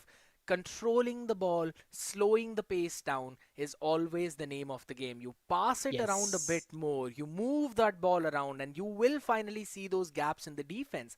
The the style of Indian players has been looking a bit more haphazard out here, sending a couple of passes and then moving it all the way in. Once they're in the box, that's when we see some. Until it reaches the box, yeah, that's been a bit iffy. That is true. The way we want to see them build up is not happening right now. So this is something which Team India needs to fix with the limited time they have Yeah. before we get back into the game, cause a disconnection has occurred, I believe, and we are just trying to find a fix of what is going to happen next, cause the scoreline was in the favor of Brunei Darussalam. So that is something which we need to keep in mind, a 2-0 advantage they had. But now we are just waiting to get connected to the game yet again and hoping that the players can resume from where they left. Yeah. It's going to be absolutely fine as we have a look at the standings again. We've got some things to talk about as well by that time because Myanmar, they're playing absolutely insane right now. Compare it with Malaysia, they've won both of their games out here. 6 points for both of these teams. And then it goes to Macau and Thailand, 4 points for both of them. The only thing separating all of them is really the goal differentials out here as well, a little bit. Eventually, India is on -1, and you look at oh, don't usually see Bhutan and Guam. They played their own game too. Pretty sure it ended up in a draw. That's the only reason why Brunei Darussalam is all the way down towards that eighth position. Once their game with India concludes, we'll finally see who eventually stays up in the top. Not really the top five, but at least the top six. I mean, maybe India can also fall down. You'd have to. Uh, You hate to see it. this is not the type of start that we expected, especially with the type of game we played against Bhutan. And then against Malaysia, it was a close knit battle until a blunderous effort came in from the defensive line, and then we conceded and then ended up losing the game. But Yeah. all in all, and I want to see is eTigers bouncing back into the game. We know the potential that these lads carry. We know Ibrahim can make things happen. We know Chinmay can make miracles happen. But I just Yeah. want both these players to find their form as soon as possible. I mean, here's the thing, right? Yeah, they're experienced, and I know that they can handle all the pressure and everything as well. But it just seems like once the boys fall under pressure, that's when they kind of lose the entire control of the game, right? We know we've seen certain players as well, right? Even last year, the games that we've seen, there was a heart rate monitor of the players too. The ones Yes. who stay calm in high pressure situations, that's who eventually claim that victory. That's who clinched that victory. We've got a lot of boys out here as well, and I really want to see the exact same thing from both of these players, Ibrahim and Chinmay. And I know that they can pull that one off, but they've got to keep calm. They will have opportunities, but I really want to see them move the ball a little bit more, control it, slow the game, slow the entire pace. It is absolutely fine by Yes. taking your own time, but converting those chances is the main name of the game. That is so true. Because the chances will eventually be on your side. But all you need to do that when the chance occurs, you are there in a perfect position to score it. We have created endless number of chances today, but all we could score are just 2 to 3 goals maximum. And I believe we have just scored 2 goals, Two. if I'm not wrong. Just 1 goal per game is what we are scoring right now. But I just want to see eTigers bounce back. But hey, we'll give that time for the bounce back to make the strategic composition they want to change and make sure that nothing happens against them in the upcoming half against Brunei Darussalam. You take a short break as well. We'll be right back.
And we are back with the action. Brunei are leading the charts with 2-0. Team India on the edge of the first half. We are trailing by 2 goals at this point. The initial 2 goals were both the headers scored from the side on the red jerseys. Johan Cruyff assisting both the crosses from the left wing, and Team India really need to rethink their game plan about how they go for things and how do they build up a comeback in the second half. The second half is something now that I have to see. It was Hullet and Hardigiller eventually scoring that openers which you mentioned. The crosses being sent in from Cruyff, eventually making things easier for Brunei to have this advantage right now. India on the back foot, they have to pull their socks up at this point, man, and I really hope that makes some changes out here. We talked really about those positions and all the other stats as well. It's been in favor of Brunei most of the time. Eventually, before we went on that technical pause out there, but right now we're going to talk about that in a second, though, as eventually through the wing India wanted to make a play, but it's going to be a goal kick instantly. Second half, we need 2 goals to get the second victory on board. Whereas Brunei Darussalam, if they keep this score line, they will have the first victory in the 3 games. And this is something which they will surely love, but not as an eTiger. I want that to happen. But at this point, the gameplay and the difference of the strategic composition is what I am looking out for. Less of the in-air balls and more of the ground passes, what we are looking out. But another cross inside the box, there could be a possibility. Romario near post. Yet another save by Buffon. Ambitious, I'd have to say, though, but that was a very nice chance. You'd have to take that every single day, and if you're lucky, you'd be able to convert that right now. A throw in, eventually sent out over towards the right wing. Almost a chance being made out there. Header possibility, but again being sent all the way out. If I'm not wrong, it was still Buffon again punching it out. And now there's a counter possibility from the other side. Brunei had to send it all the way back right now. They're just making sure that they keep the position out, and I absolutely love this call. Let's see if this possession will give them us goals or not at this point. Because right now we are unleashing another counter attack. Back to Romario. Have a lot of space ahead of him. Goes for the cross. A near push shot yet again, but off the woodwork. CR7. Another 1v1 with the keeper, but this time around he beat the keeper but not the goalpost. The woodwork is standing on its ground, and Team India, they are still looking to be the clinical finisher in front of goal. The possibility right now, trying to ball roll inside, but eventually defended well from the side of Brunei. And I think so, if not for those goalposts, this scoreline would have been a 2-2 right now. India, it's heartbreaking for them, right? But you have to brush it off whatsoever. It's one unfortunate thing after the other, but eventually you'd have to make sure that when you bounce back, you'd have to put the ball behind that net. Another header not being won, so Brunei will eventually get the ball back. It's going to be sent back in. Hullet has got it. Wants to try and push it all the way forward, though. Stolen away from the defense. Will be sent back. Lofted. Not a good pass at all. Will be taken from the other side. Header being won. Brunei, they've got another chance right now. The tackle missed out, though, but the ball goes far wide. Good ambitious attempt on the edge of the box to finish it to the top corner again. But Team India, they need to stop these chances and create their own. Nico Williams will be substituted yet again. Let's see who is coming in. Is it Wayne Rooney this time around? We are going with Hidoshi Nakata. And Wayne Rooney down mid. Maybe some swaps coming in left and right. And yep, just opening up the front three a bit more. Giving them some space up ahead. Maybe trying to just build up more chances from the ground area. Because this is what Team India needs right now. The eTigers, they want these chances to come in their favor. The tactical changes that they are going in looks like more on the attacking side of things, with at least 4 people up front, more like a 4-2-4 at a point. But more likely, we need to hit the shots on target and away from the keeper. That corners is what we are looking out for, because Buffon has made some crazy saves. We have hit the post a couple of times, and I'm not sure how will India find an opening now. One of the big things of this attack is that, yes, it will give you a lot more chances than what you'd normally have. It also leaves room open in the left mid. We'll talk about that in a second, though. Almost a chance being made out here on that cross from the right wing. Didn't really work out, but now an opportunity for the side of Brunei, which has been let through. Throw in coming in for the boys in blue. So coming back onto the exact same point, there's a big gap out here in mid over towards the entire left mid of India. So you'd have to make sure that you do not lose possession out there. Otherwise, it's going to be a lot more chances for Brunei to keep the ball and rotate it around. Oh, another good cross.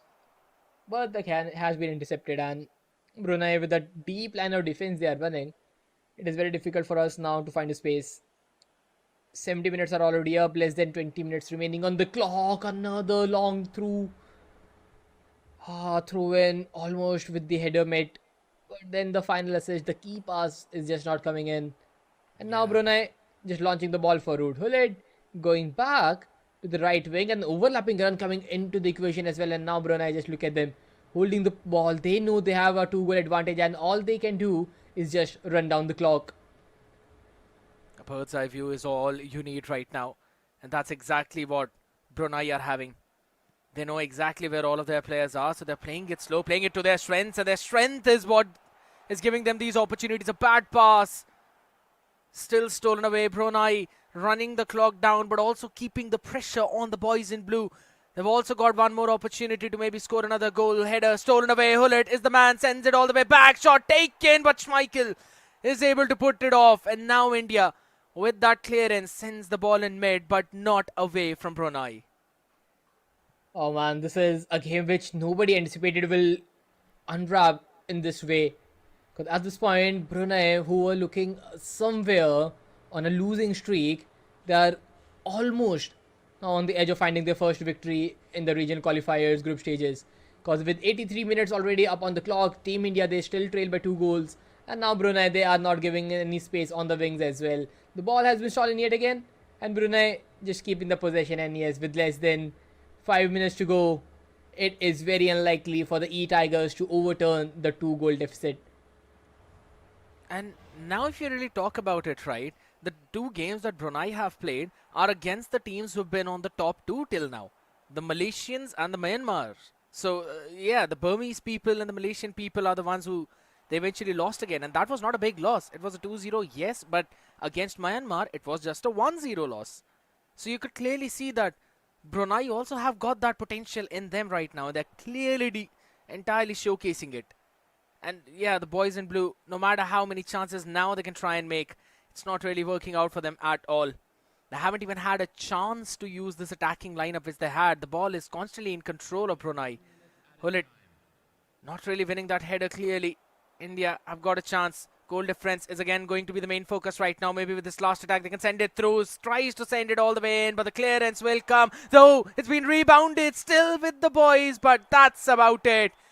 Brunei are going to close this game out 2-0, locking in their first win in the group stages. And Team India, back-to-back defeat for them. First against Malaysia and now again Brunei. And this is something which every E-Tiger has feared at a point. Because Yeah. the group stages run, which we thought can go in our way on the very first day, things are not turning out in our favor at all. These matches are something which we thought would never occur, but the fact is we are not able to convert those chances. We are creating, yes, but all those chances are either off the woodwork or straight to the keeper. I'd say this one was, it goes in a bit of a more on that unfortunate end as well, right? Because we were talking about passing the ball around a little bit more. We did see a bit of that coming in, but not consistently. So yeah, we could not really follow up with those chances out here. But I'd have to say, yes, there were certain moments when we could have scored. It should have been a goal as well. Just really going in through the frame all the way out. It's absolutely fine. You've got to brush this one off again as well. Yes, 2 losses, but it's okay. There are still chances where you can eventually close the next few matches out here. India will have to focus on what's upcoming. That is so true, but these results, they will impact the mental of our team at this point, because Yeah. playing 3 matches, winning the first one and then losing 2 games back to back is something which will definitely hurt. But hey, as you said, the format is very long. It is a round robin format and that has to be played twice. We face these teams again tomorrow, and all we are eyeing out is the top 4 standing. 8 teams, you need to make it the top 50%. and that is what we are looking out for. Goal differential is on the lesser side, so that is a plus point. Even if you look at the defeats that we are conceding right now, the -2s is the maximum defeat that we have. So the goal difference is still in check. But now, as an eTiger, all Team India needs to focus on just getting the victory home at this point. Yeah, I 100% agree. I want to have a look at the standings as well once they're updated too, because I think so there's going to be a lot of changes happening. Almost all the teams, they've kind of played all their 3 games, right? So maybe we're going to see certain teams being on top of the charts, maybe some on the low. And as I talk about that, Macau and Thailand are the ones who are leading the charts with 7 points each. Myanmar and Malaysia have dropped down to 3rd and 4th places. Well, more than that, I like to draw your attention to the goals scored for Macau. They have played 3 games and scored 10 goals, Saishnu, conceding just 2 of them. My A God. +8 differential is what they are running right now. If you talk about Team India, we are on a -3, and then Brunei on -1, and then +2, +5, +7, and then a +8. Thailand and Macau, that round differential is humongous for them. I agree. You can't really. You take out an average. Macau is averaging what? 3.3 goals per game. Thailand is Yeah. averaging 3 goals per game. You've got to bring all of that down out here right now. Even Myanmar, if you think about it, yes, 7 goals still now in 3 games. It's around more than 2 goals every single game. So that's something you've got to focus on. India's not even averaging 1 goal per game right now, considering that in this one they were not able to score in one. So it's time to pull the socks up, man. We were in the bottom 4 before this game. Now in the bottom 3, we've still got a lot of games remaining, and the next one is going to be against one of the strongest teams out here. India taking on Thailand. Well, Thailand is a nightmare of a country to face. Whatever title we face them, it is always a very, very tough matchup. And with the form that Team India is going through, this game will definitely will be a lot more crucial now. Because Yeah. if we end up winning this, all good. But if we lose this game, the things might go even more south. At this point, I True. just want to look at the squad that they are running. Go for it. Virgil van Dijk, Patrick Vieira, Jean Collier, a new striker to the mix, but then Rafa Leao and Luis Figo for the wing. So this is something right. So they are going for a 4-3-3. Then Kolo Muani on the right wing, and Kolo Kante might be there on the CDM position, and then Buffon, Schmeichel, Gravenberch and Amrabat as well. We have seen Amrabat play earlier, and he was quite a pain to witness. I agree. But then, all I'm seeing is good amount of wingers there. But for the striking position, Figo and Collier. So I'm guessing more of the wing play coming in for the Thailand side. Highly possible as well, because they've also got Usman Dembele into the mix if you missed out there on the lower end of this thing. So you might possibly see him as well running it down all the way in those winging position. And I think so that is going to be the main key play of them. And I think so more than sending the ball through with a lofted through ball in through the mid, it's better to make a play by running it down in the mid and then sending it inside the center, right in the box. And I think so we'd potentially witness that. And I guess that is one of the big plays of Thailand that they've been constantly making. This is one of the reasons why they're still up in the second place out here. And again, the only reason why they are at the second place is because they've scored 1 less goal as compared to Macau. Had it been a couple of Yes. more goals, Thailand would have been first. So this is no way a game which you can take lightly. Also, this makes us conclude that not just map wins, not just games win, but also goal differential should be calculated at this point. Because to make it to the top 4, there will be scenarios where the 4th and the 5th place team might have the similar number of points, but the goal differential will be the key factor and on who qualifies to the playoffs. That I is agree. something that we need to work on a lot, because at this point, as you said, that we are not averaging a single goal per game. We are on a -3 streak as per Yeah. the goal differential and just scored 2 goals in the 3 games played. So there is a goal drought and we need to fix this as soon as possible. And one of the fun fact that I noticed out here right now, Thailand scored 6-1 against Bhutan. That just blows my mind after looking at that. And I've got no clue as to how we'd be able to hold it down, right? Because we scored 1-0 against that team.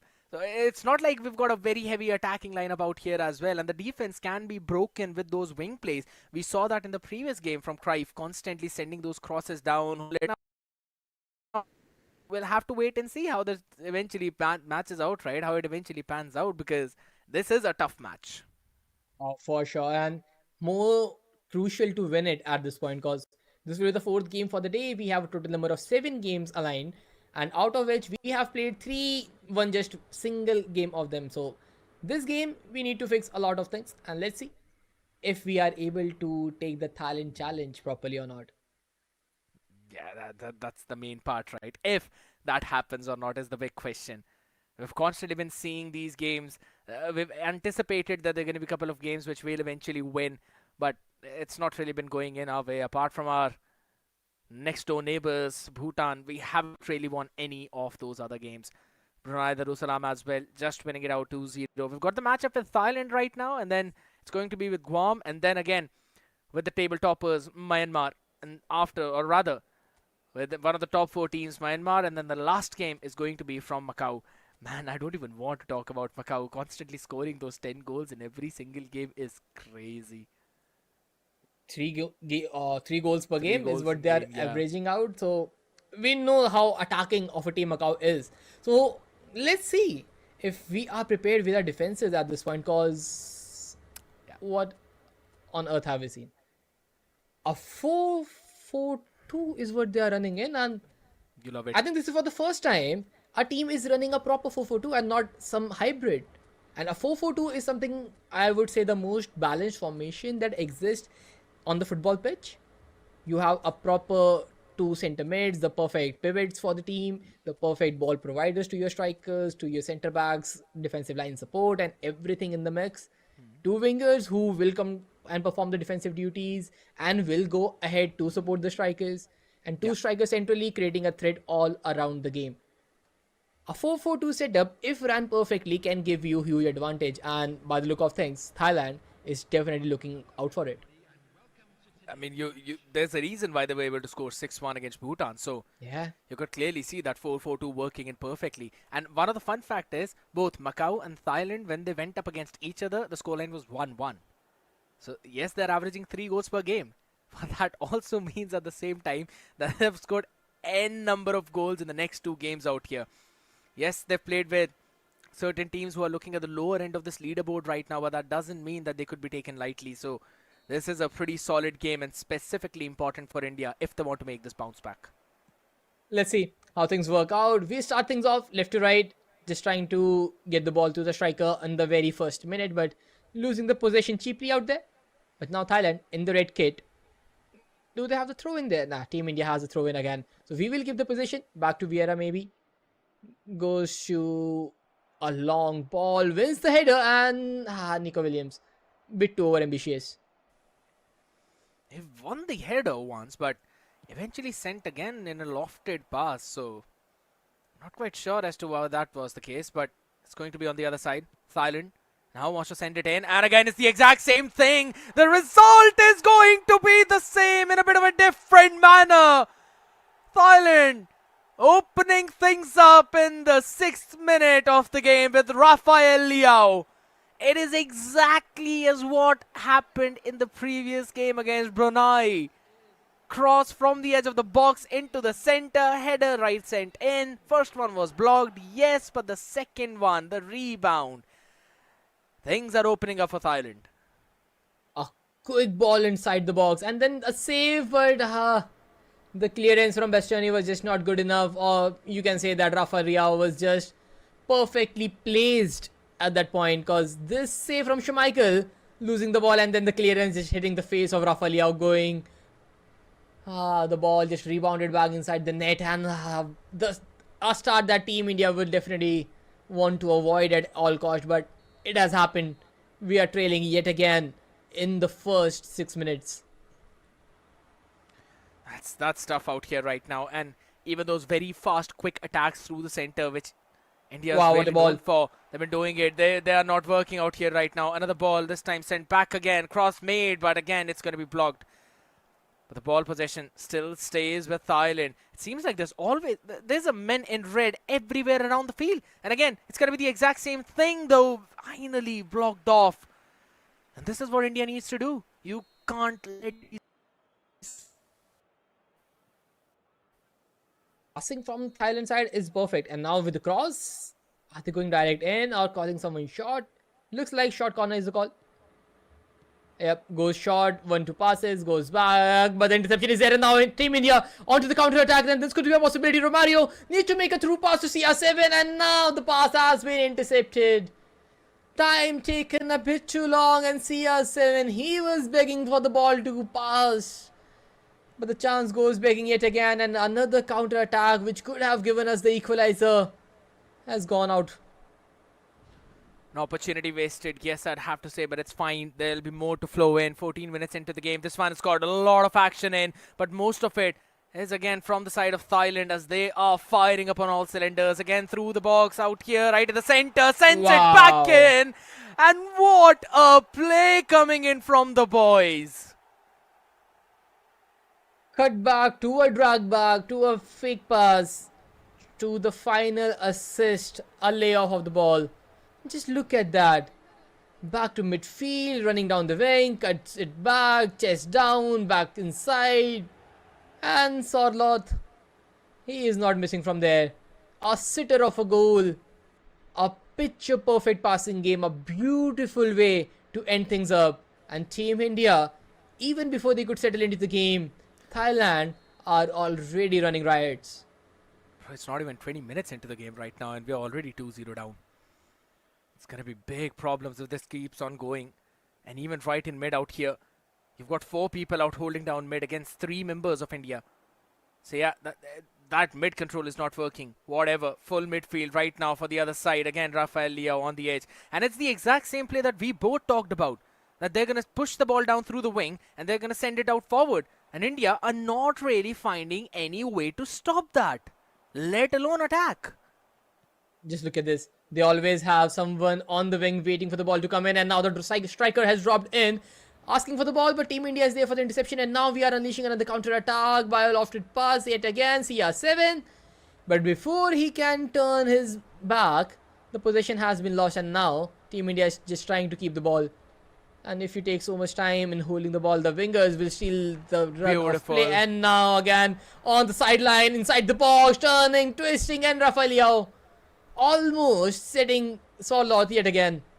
Oh, it's going to be taken in. Lucky one, but the tackle is picture perfect. It can't go through past the defense line. Thailand is not giving any opportunity to India, but rather creating their own in every single way. It's going to be sent all the way out. Maybe it's going to be a goal kick unless it was cleared off. But man, Rafael Leao, the plays that this dude has been making, it's been impeccable. You talk about the presence on wing. You talk about being present in the center of the box. He's been there. Would say the perfect winger at this point. Cutting inside from the wings, making the space, and at the same time the striker dropping back to collect the ball. And now Team India, they have to clear the ball away from the corner. They have done it once and they have to go for it yet again. But on the edge of the thing, Thailand, another cross, and Sorloth off the woodwork this time around. Barely missing that opportunity, and Thailand, this could have been their third, but they have to wait for a little longer, I believe, because they are constantly knocking on the door, and Team India, we are not able to hold the ball at all. It's not going past the mid. That's all I'll have to say. The only time it's going past is when you try to make a pass over towards the other side. Apart from that, yeah, nothing. You've got to change the formations coming in right now. Otherwise, this formation of 4-3-3 is not working out, because this will keep on happening. The rebounds will keep on going. Unfortunate for Thailand. Otherwise, this could have been the third yet another time. What a beautiful fake into the pass. Right, moving up all the way up in front through the wing. Cuts back in. Eventually stolen. I believe it was Virgil van Dijk. On the other side now. Again, look at the amount of men in red. You've got everyone running it down.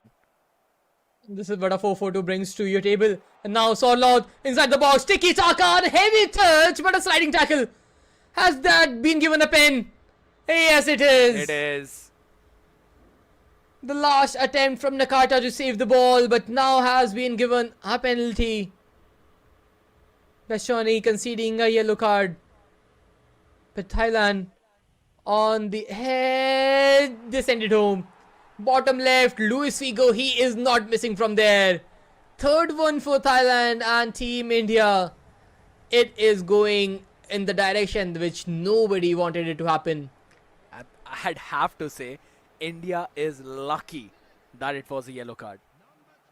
It was going to be a red in any other scenario. But it's absolutely fine. We're still playing all the way down with 11 boys out here in the field. There might be an opportunity, but not unless we either change the formation or we try to do something else, because the ball is not being passed from mid whatsoever. Look at that. Again, it's been stolen in the first minute of the kickoff again. It just feels like we are rinsing and repeating the exact same thing. Lob the ball up in the air, hope for the striker to win that ball back, but this is not how it's going to happen, because look at Thailand. Back to their left wing, Rafael pressing up the front, and then a double press. And if you have so many players just squeezing out the areas, Team India, they have barely an inch to move in the outfield. Because at this point, Team Thailand, they are the ones looking like they are pressing with 11 men.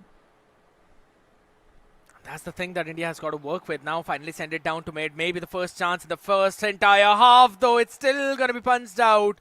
And a perfect clearance coming in from Thailand. As they send it all the way out far forward, though it's going to be collected properly. There's no support out here, so maybe India can steal it away. It's been brought back, though. Nice tackle on the other side.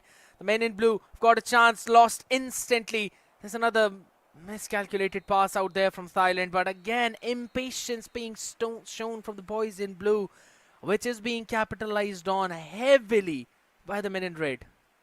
7-0, Spardas. Wow. 7-0. Sheer domination from Thailand. Team India, they barely managed to get ahead. The only opportunity they had is maybe a cross in the final few minutes, and that was about it. But other than that, it is just Team Thailand playing all by themselves. We are trying to bring some changes, positional change, a secondary striker up front, a centre forward for Luka, a striker, a centre forward, a secondary striker. Quite central. But the thing is, with all the central players, you lose out on the width. And if you are not able to capitalize the width in this pitch, it is going to be very difficult either for attack and defense. Because at a point, you need a space for the ball to move. And without those wingers, there is no space for you. And look at Thailand, they are exactly exploiting that. And we discussed about this entirely in the pre-game segment as well, right? When we were looking at the lineups, we saw the players and we were like, all right, this seems like a very wing-heavy attack, where we'll constantly see Thailand exploiting the wings. And they've been using that perfectly. With the entire advantage that they've built up right now. What a throw. Should be an offside, though. Lucky out here. It was being asked for a through, man, and had it been half a second early, this would have been another chance. And that could have been a clear 1v1 with the goalkeeper. But look at them, Sorlo just pressing from the front, leading the team from the front line. And now Rafael inside the box, twisting and turning, but Virgil van Dijk, he wins it, and Team India just lobs it away, trying to keep the possession with the header, and we will keep it this time around. It's a foul. But maybe a foul has been called, Luis Figo, he has been fouled. The free kick goes for Thailand yet again. Nothing is going in our favour. No possession whatsoever if you think about it. Now it's going to be lofted all the way in. And it's fine. We can eventually stop that. That's not really the strength of Thailand. They'd be absolutely fine with that, right? And look at that. Again, a double press coming in right away as soon as the ball reaches the other side of the half. And that's been the big problem out here for India. They're not winning the balls. They can't really keep it. They can't rotate it around as well because they don't have those players. Oh my goodness, Thailand. They might go in for another one. A pocket pass inside the box. Rafael turning. Almost there. Another chance goes begging, but Thailand, what a squad they have been. Just look at that perfectly weighted pass. And Rafael almost scored that as well. He had a chance to pass it to the another striker. The winger was there asking for the final nail in the coffin. Rafael tried to be a hero and was not able to convert it, but hey, Thailand, they are still 3 goals up, and at this point, the way we are playing it is very unlikely for Team India to make a comeback because we are barely getting any chance in front of goal. The defenses are perfectly tight in, but now a cross comes in, but the defensive line just there to perform their duties. Goes for a goal kick.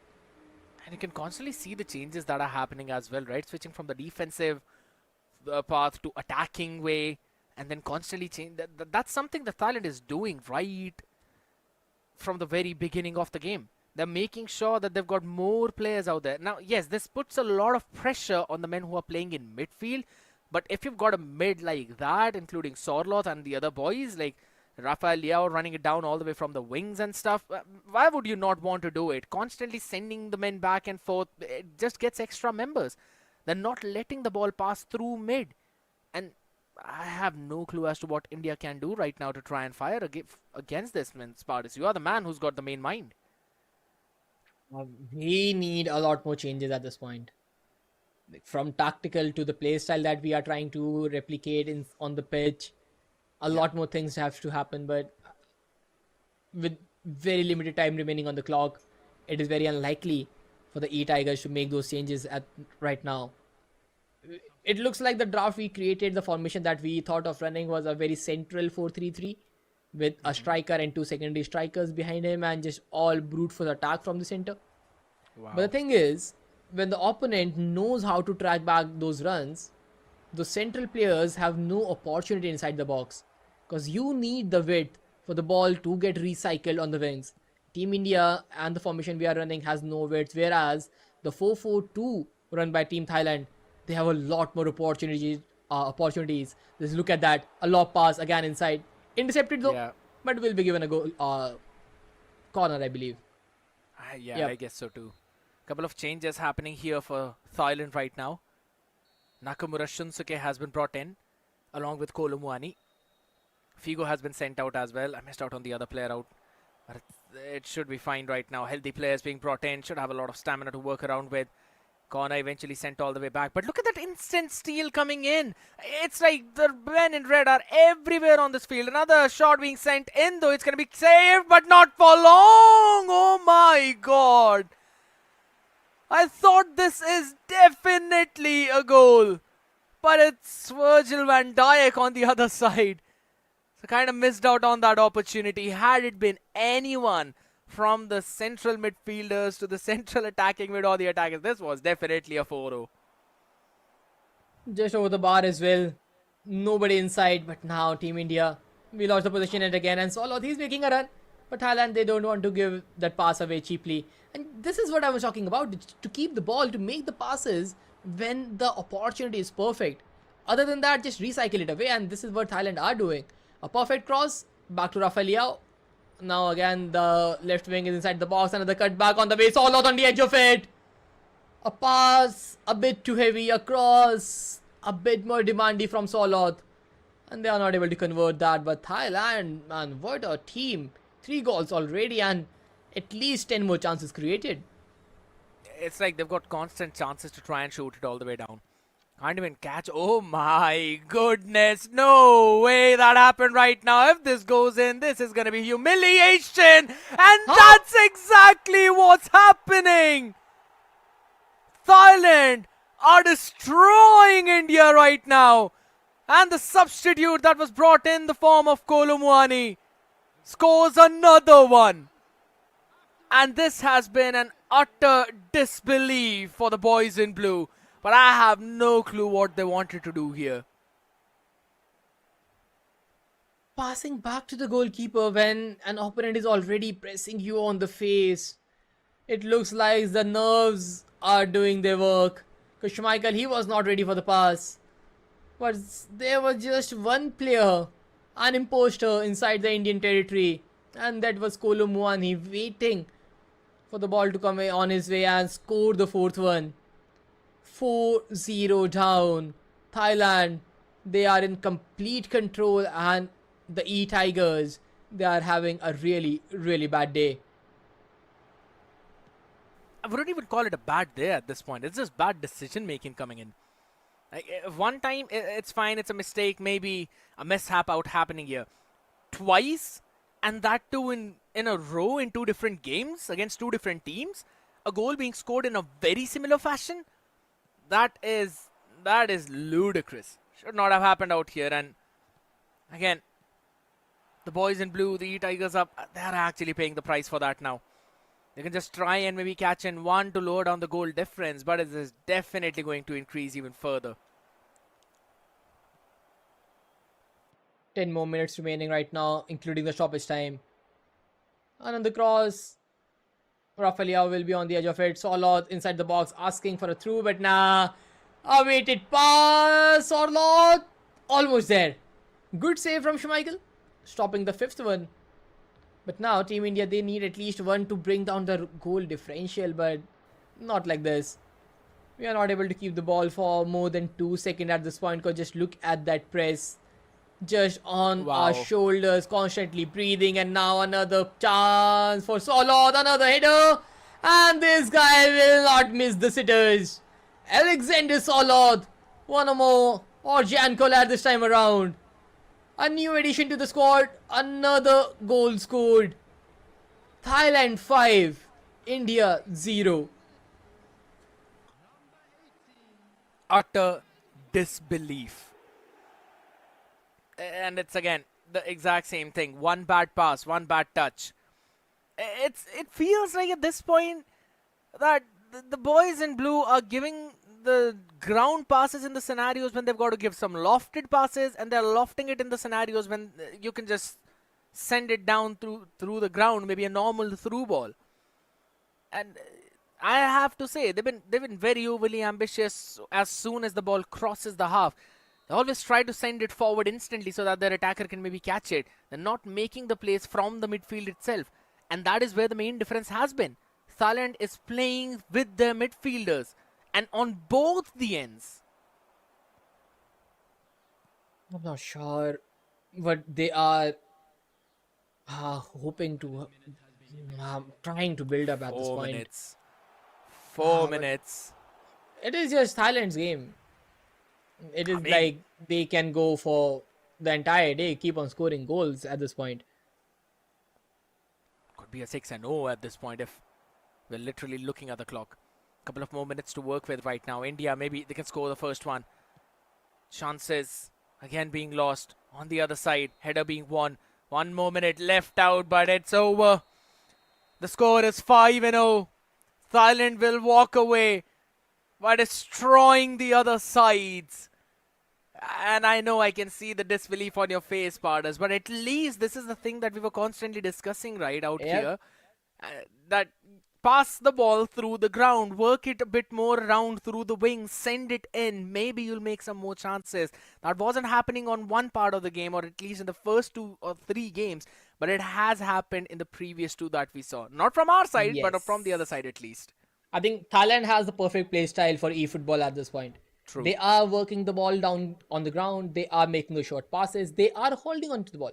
They know there is no pass ahead, just dribble it around, and that's why the left stick dribbles are so crucial. They are doing that, and when the opportunity arises, when back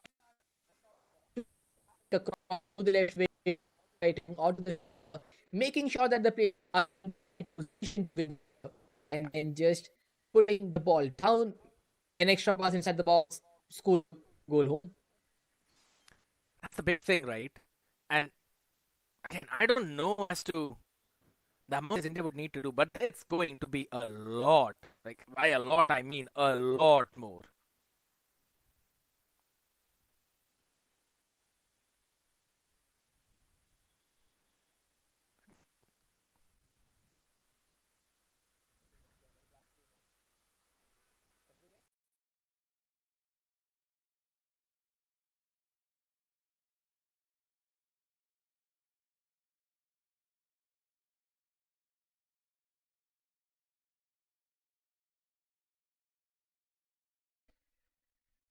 Abhishek, Chinmay, Mahi, and Ibrahim, we are there. We have played all these games, but the thing is, games are not going in the way every Indian fan wanted.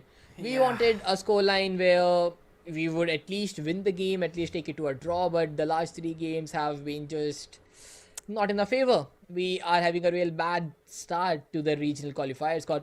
We want to be in the top four. We want to make it to the playoffs to face the better teams and then eventually go on the global stage and leave a mark on the global stage of eFootball in this FIFA eWorld Cup. But at this point, the way things are going on, the chances are dropping every second.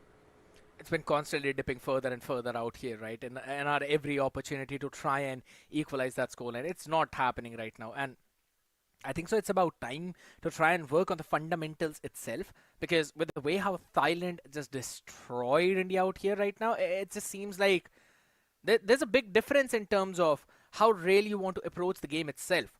It was very different in the first two games which we witnessed, and we were discussing it off stream as well. That I mean, we've got no idea if this is exactly how the teams are supposed to play. Now, watching how Thailand has played, this is exactly how it's supposed to be played. And with that 5-0 score, Thailand is now leading in the entire charts.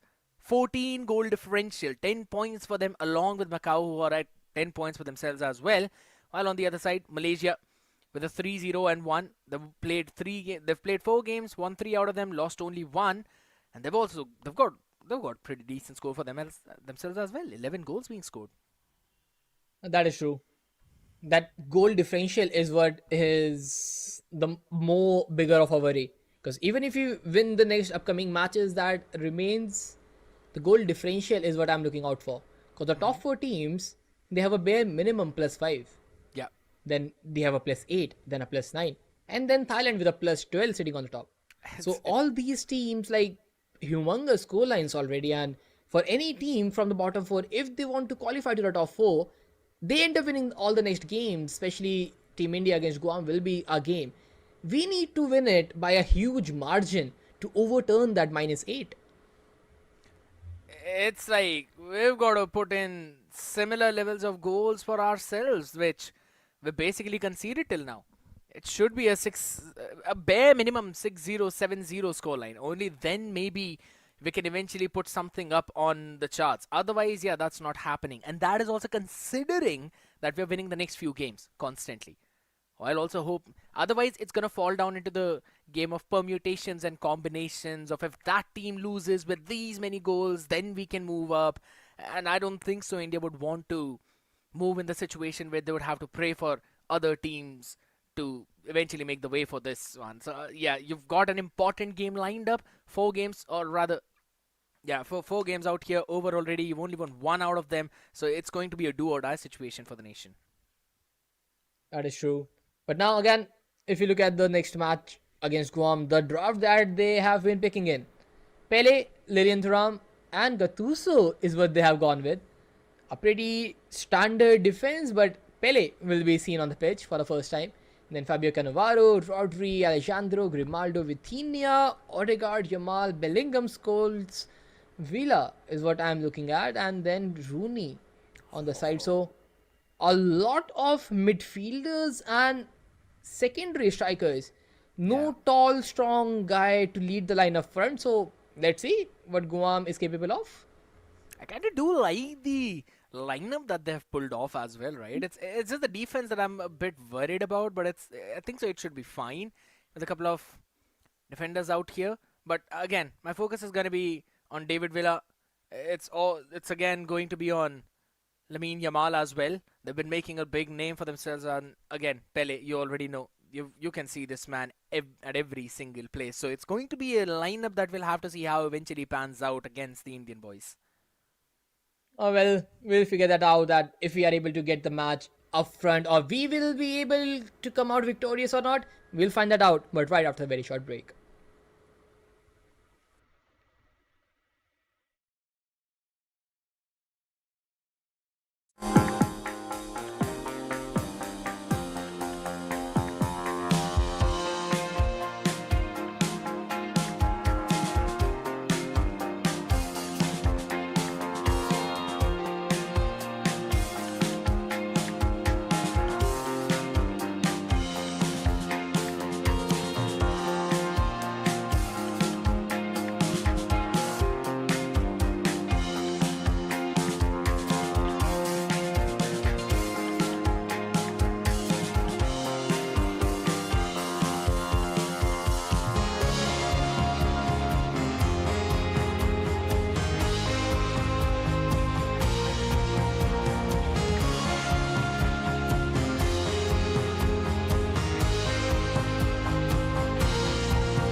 take this.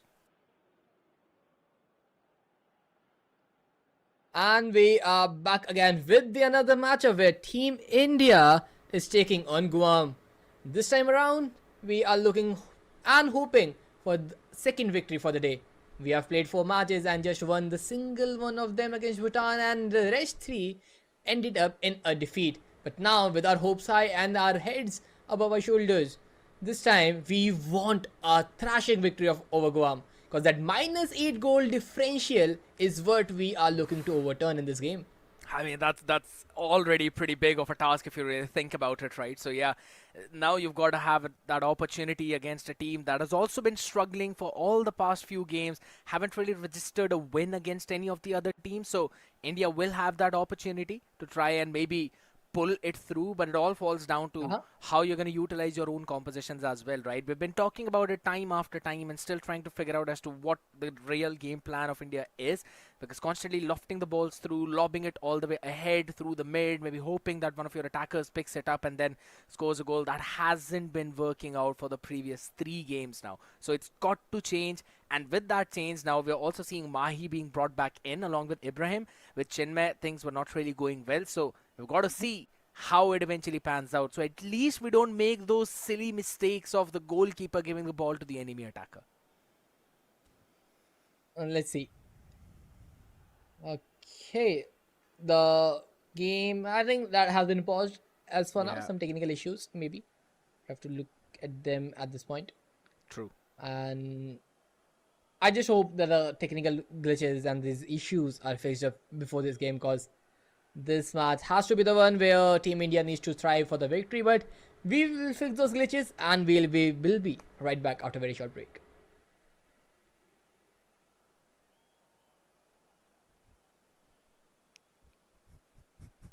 All right. Yeah. It's going to happen. It's going to happen. We're waiting for it to happen. We are Well, stuck here as well, I believe. it's magic. It's an absolute magic happening. But don't worry about it. Don't worry about it. At least it gives us a little bit more time to talk about what Guam might pull off with their own squad, right? As far as we were looking at the players that they eventually had, and we were seeing as to what they could eventually bring up, because their goal difference is going on -18 right now, and I don't think so. That's really good for them. It was a 6-0 defeat for them against the lineup of Malaysia. It was a draw against Bhutan. With Macau, it was a 7-0. So yeah, things haven't been looking good. With Myanmar, it was a 5-0. So they themselves have been on the struggling end for such a long time. And I think so it just destroys your confidence when in every single game you're conceding over 5 goals. That is so true. Because the type of squad that Guam are running are very different from what we have seen in any other team. They have very agile and small players with the likes of Pele running the line up front. And all these players, I'm not sure who will be the striker, because they don't have any tall guy waiting up ahead. Because we have seen every team has at least one tall striker trying to head the ball down and then trying to drive ahead from there. Even with this Thailand squad, we saw the similar things where things were very different on their side. They were heading the ball down and then trying to build up from that. So every team tries to capitalize the crosses, some less, some more, but they have the tall players. That's the main key point. And whereas Guam, the draft they had picked, they are all very small and agile players. So they're trying to run a different style, and let's see how successful they will be. True. I mean, I really want to see how that happens, as you really mentioned, right? Them running with the Pele as their main attacker. That's going to be a big question as to how he will receive the ball. But I think so. If you're really looking at the mid, you've got Jude Bellingham there. I'm probably thinking it also, again, Gattuso will be playing there as well. So both of these players, they're pretty solid in terms of helping you around with mid. It's overall falling down to how or which player are going to play on your attacking lines, right? Because you've got David Villa. He was one of the greatest Spanish attackers long back. You've got Pele as well. And now I'm looking at the phase 3 picks of the entire lineup. And you've also got Mohamed Salah there. You've got Luka Modric. And I think so those are some pretty good players to try and get that synergy in and make some plays happening. That is so true. But again, the thing is, they are all the wingers and central midfielders. I am still looking out for the striker who will fulfill that tall striker role. And if not, Is Guam will be the team that will just use ground passes to the fullest? Are they the squad that run through passes, 1-2 passes down mid, and then a Trivela to the right flank, and then trying to cut back inside, all on the ground? So that is Probably. something that we do need to look out for, because this might be very different. It could be very different, which you mentioned, right? And as you mentioned, those are the kind of things that they can potentially pull off. But looking at how things have been going for them, yeah, it's not really been working out. It's going to fall down to how well they can defend at the same time, because let's be honest, they haven't been able to score any kind of goals in the previous few matches. They have not. Against Bhutan, they did not concede any, but apart from that, against every other team, yeah, they've been taking a lot of heavy beatings. So I want to see how they would eventually pull themselves back up as we have a look at the standings one more time. Macau again back on top with a 14 goal score, 2 conceded, and a 12 goal differential. It's just insane to see Malaysia again there. This time they are the ones who actually move on to second, but that's because Thailand have not really completed their game yet. I'm pretty sure they'd be completing it pretty soon and then eventually move all the way back up either on the second spot or maybe back on the first spot. That is we need to look out for. But the thing is, with all these games concluding, the goal differential is what I'm looking at. Plus 12 for two teams, a plus 9 for Malaysia, and a plus 4 for Myanmar. These goal differentials are going humongous slowly and steadily. So this is something that we don't know how it will be. Yeah. Because to make it to the top 4, now the number of wins will definitely come into the play, but if it is a tie between the 4th and the 5th spot, that goal difference looks very big to beat. Just like the scoreline that we had in the previous game, 0-5. And right now, you've got to pull something like that on Guam as well to try and maybe topple down the other teams in terms of that goal differential. But yes, first and the foremost thing is going to be for India to win the next 3 games. Guam, yes, but then it's Myanmar and Macau. So yeah, I'd have to say it's going to be a pretty good damn luck for them to try and win the next one, or maybe just a complete change in the fundamentals of what they've been doing versus what they will do eventually from this point onwards. More than half of the games are already over, just 3 remaining for today. And this is something that we'd never really anticipated, that we'd be in this position. I thought it's going to be an easy qualification, but yeah, it's not really working out. Oh, that is true. We definitely need to figure out on how our game plan will be, because Guam definitely a squad that we want to have a big score line up against, but then Yeah. Myanmar and Macau will be a big challenge to face. But how these games will go, we will definitely find that out right after the very short break.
We're back again, ladies and gentlemen. Right now, you're watching the FIFA E-World Cup out here. The eFootball kicking it off with Guam on the red, taking on the men in blue in India on the right. They're moving in from the right to left right now, so that, again, it's the same start that we've always seen from this team. The exact same lineup, the exact same squad, and instantly they kick things off. With a nasty opener, India opens things up with Wayne Rooney. A big change out here, which we've mostly seen after the half times. This time starting things off in such a fiery fashion. The perfect start that we needed. 2 minutes into the game and we are already on the scoreboard. So this is something which we wanted in every game possible, and yes, we have to just keep this start running now. 2 minutes per goal. I'm down for it as possible right now, cause 5-10 goals maybe this game, the goal differential might turn around. You'd actually have to bring it, right? That's something I absolutely agree. You've got to bring as many goals in the game as possible. And right now, Guam, yes, it is a team which is absolutely down, dusted right now, facing difficulties. But we've got to try and bring it all forward. And that's exactly what they're doing as well. Sending it all the way out right in the center. Sends it back towards the left wing. Not a good pass at all. So it's all the way going out in mid almost. Gives time for the members of Guam to bring their defenders all the way back up. And that's when now you've got two defensive lines to beat. Attackers falling off all the way half in the mid right now. Through ball being sent in. Sends it all the way. But Buffon saves it. What a chance being created by India yet again. And it was the man CR7 himself. Good through ball, but I would still say these chances can be converted. An extra pass inside the box is what we need to look out for.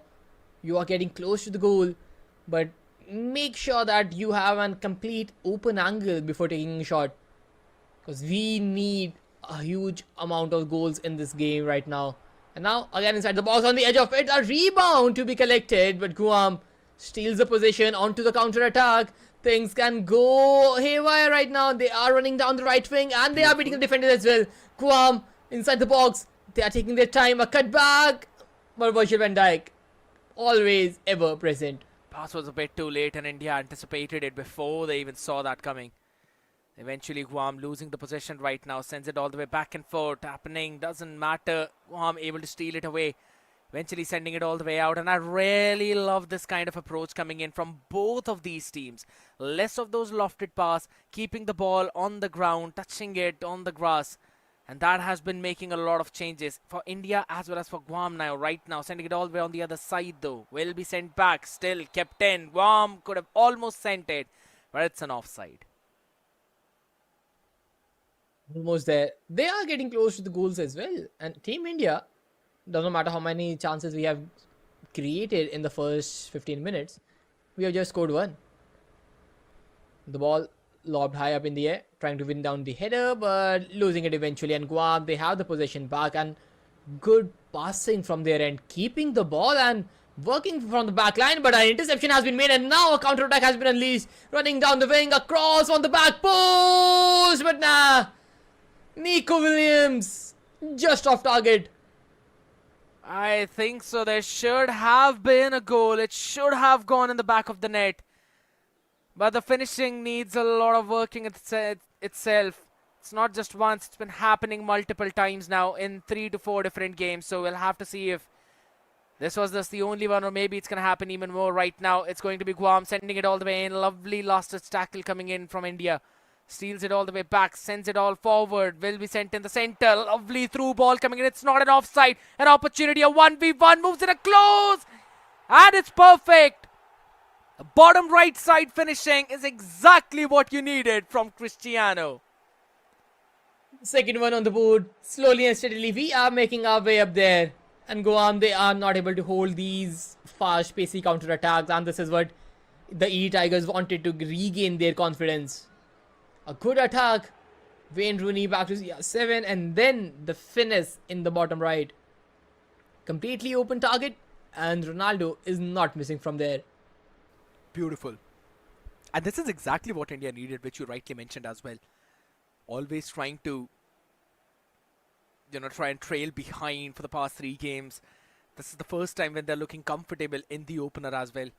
A change in the boys too. Ibrahim playing with Mahi. So there's an opportunity for them to try and pull themselves all the way back up into this entire game. But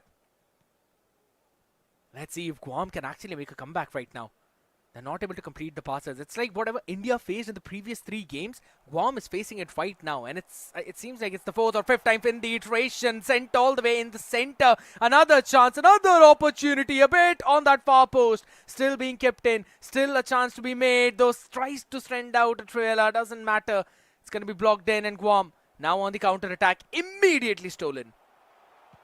CR7. Finish. Top right. The target is a cheat, but nah, the chance has been missed. Should have been the 3rd goal if we had a bit more composure there. Just unleashing a shot wherever possible, and these close chances are going wide, but this time around a cutback, and yes, it is in the back of the net. 3rd one for Team India, and this is what we wanted. Wayne Rooney to turn things around. A slight celebration on top of it, and team finally regrouping themselves. 30 minutes into the game, 3 goals scored. This is exactly what you needed. A goal every 10 minutes. And I've been loving this kind of aggressive play. They've created so many chances for themselves. Just a little bit of an extra pass out here as well. One worked out wonderfully well. Look at that. Entirely empty out in the center. And Wayne Rooney making sure that it's in the back of the net. And I think so this change is absolutely good. And even more crucial with the way how India wanted to play. And look at that aggressiveness. Oh my goodness. It's pushing it all the way down towards the defensive line right now. And Guam, they're struggling. The missed passes, they have been capitalized yet again. But something similar can be said for the eTigers as well. Missing out the possession very cheaply. A bad pass from Van Dijk, but this time around a cross on the edge of the box. Nico Williams is there on the rebound, but could not collect it. And Guam trying to send the ball back into the 6-yard area, but not so soon. Team India with multiple interception, but Guam is not giving away the ball. But this time, VVD will steal it back and lob it up in the air, and losing the position yet again. Yeah, that's something which wasn't really expected out here happening, but it's absolutely fine. You've got to brush it off, focus on what's up next. The defense, yeah, it's being destroyed. It's the 4th one coming in, all the way towards the bottom left. Or maybe the top left, but it's been sent in the net. And it's going to be Cristiano Ronaldo yet again. Back and forth coming in between Ronaldo and Rooney. India are finally looking in full control. 40th minute, 4th goal. So they are actually averaging out 10 minutes per goal. The steal from the right back. This would hurt Guam, but the thing is, this is the exact result that Team India wanted from a very long time. Multiple goals have to be scored in this game to overturn the deficit, to make sure that we are still in contestation for the top 4. You got to make sure you end your day at least on that 4th spot, so that tomorrow you can work around and maybe be at maybe the 3rd or the 2nd. But the focus is, as you said right now, to be in that top 4, at least close to it. One thing at a time. And India are working on it. Again, a lot of pressure being put in, though. Finally over towards the left wing. They'll have to be sent back. The pass finally stolen. Entire aggressive play finally coming to fruition as well over towards the right wing. India sends it. Oh my goodness. A nice attempt onto that through. Eventually stolen away. The header won by Guam. Ball still kept in. Pushes it towards the left wing. Opening found. Sends it in the center. But there's the Virgil van Dijk we've been talking about. The big beefy boy defensive card out here, not letting the ball through. Good defense. But again, the ball is high up in the air so many times where eTigers could have made an easy counter. So this is something which Team India needs to focus. You cannot afford to give away the position so cheaply in the hopes that your strikers will win the ball back. But let's hope that they are able to fix those mistakes in the upcoming matches, because this match is definitely won but not over. 4 goals in the first half. They need at least 4 more in the second to overturn that -8. Yeah. It will still come down to 0 though. Exactly my point. That would still bring it down to 0, but it's still fine. A lot of Yes. change happening out here for India. 8 shots being taken, 4 goals being scored. That's like 50% conversion rate. Finally, we're looking at it, right? From not being able to shoot even a single ball in the previous game versus scoring 4 right now in the first half itself. Absolutely nice. But they've got to keep this up for the entire game, and not just for this game, for the next few games as well. So I'm looking forward to it right now to maybe India closing this one out. But Guam, they need to change a lot if they want to make this comeback, but that doesn't seem to be happening. Finally passing inside the box. Nico Williams is trying to steal the ball back. He's trying to just shove off the defender, but he's not able to. Good run from the Guam midfielders, taking the ball away, but not for long. Back to Wayne Rooney, back to Nico Williams, holding on to the ball, waiting, and this is the composure that we needed. Good time taken, although the possession has been given away, but we will try to steal it back, but Guam, they are on our shoulders back again. Yeah.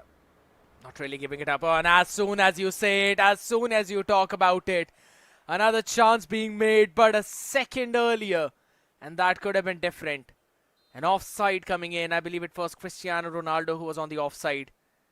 But it's absolutely fine. If you really look at it, the possession has mostly been with the members of Guam. But half of it is because of the fact that they've constantly got those centers now. Tried to send it down again, though. It could have been offside one more time. But we will not know. Eventually it was stolen. Guam still have an opportunity through that right wing. They're going to send it through, but look at the men in blue covering all the gaps up. But this is the one that could be exploited. Towards the center, sends it towards the left wing. But a lovely touch at the last. Will send it for a throw-in. Almost there. They are also knocking on the door. They just want some goals for their side. Guam, they know it, that the top 4 hopes are already over from their end and they are trailing a lot, but they are not losing from a very big differential. They want to overturn the deficit, but Team India on a perfect counter right now. On the edge of the box, near post shot to be taken. A little time more spent on the ball than needed. Too close to the keeper and the chance goes begging, and Team India, the miss-a-sitter. Now a goal that was being scored in every 10 minutes has been demolished. 60 minutes into the game, it's still a 4-0, and Guam is looking to maybe try and find that one opener. It was a risky pass from the keeper, but it's fine. They've still kept the ball with them, moving up, back from the defense to the midline. And this is lovely coming in from them. And as soon as I say it, they go in for a lofted pass. And now India, they've got a counter chance. Eventually stopped instantly. Defense line still there. And it's Guam who's controlling. Just holding in. Slowing the tempo of the game. Just keeping the ball. Just look at the dribbling from their end. They know they can take at least 2 to 3 touches before making a pass, making sure that the defensive line is open. But now, pass on the right.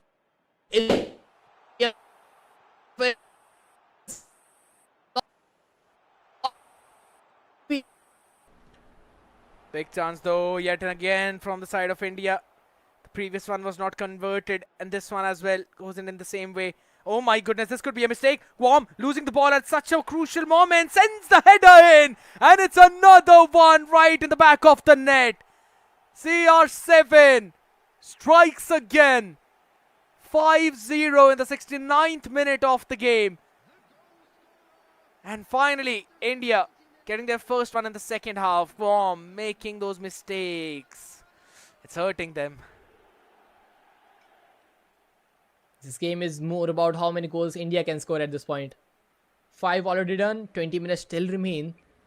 Can we make the goal difference to 0 is what I am out for.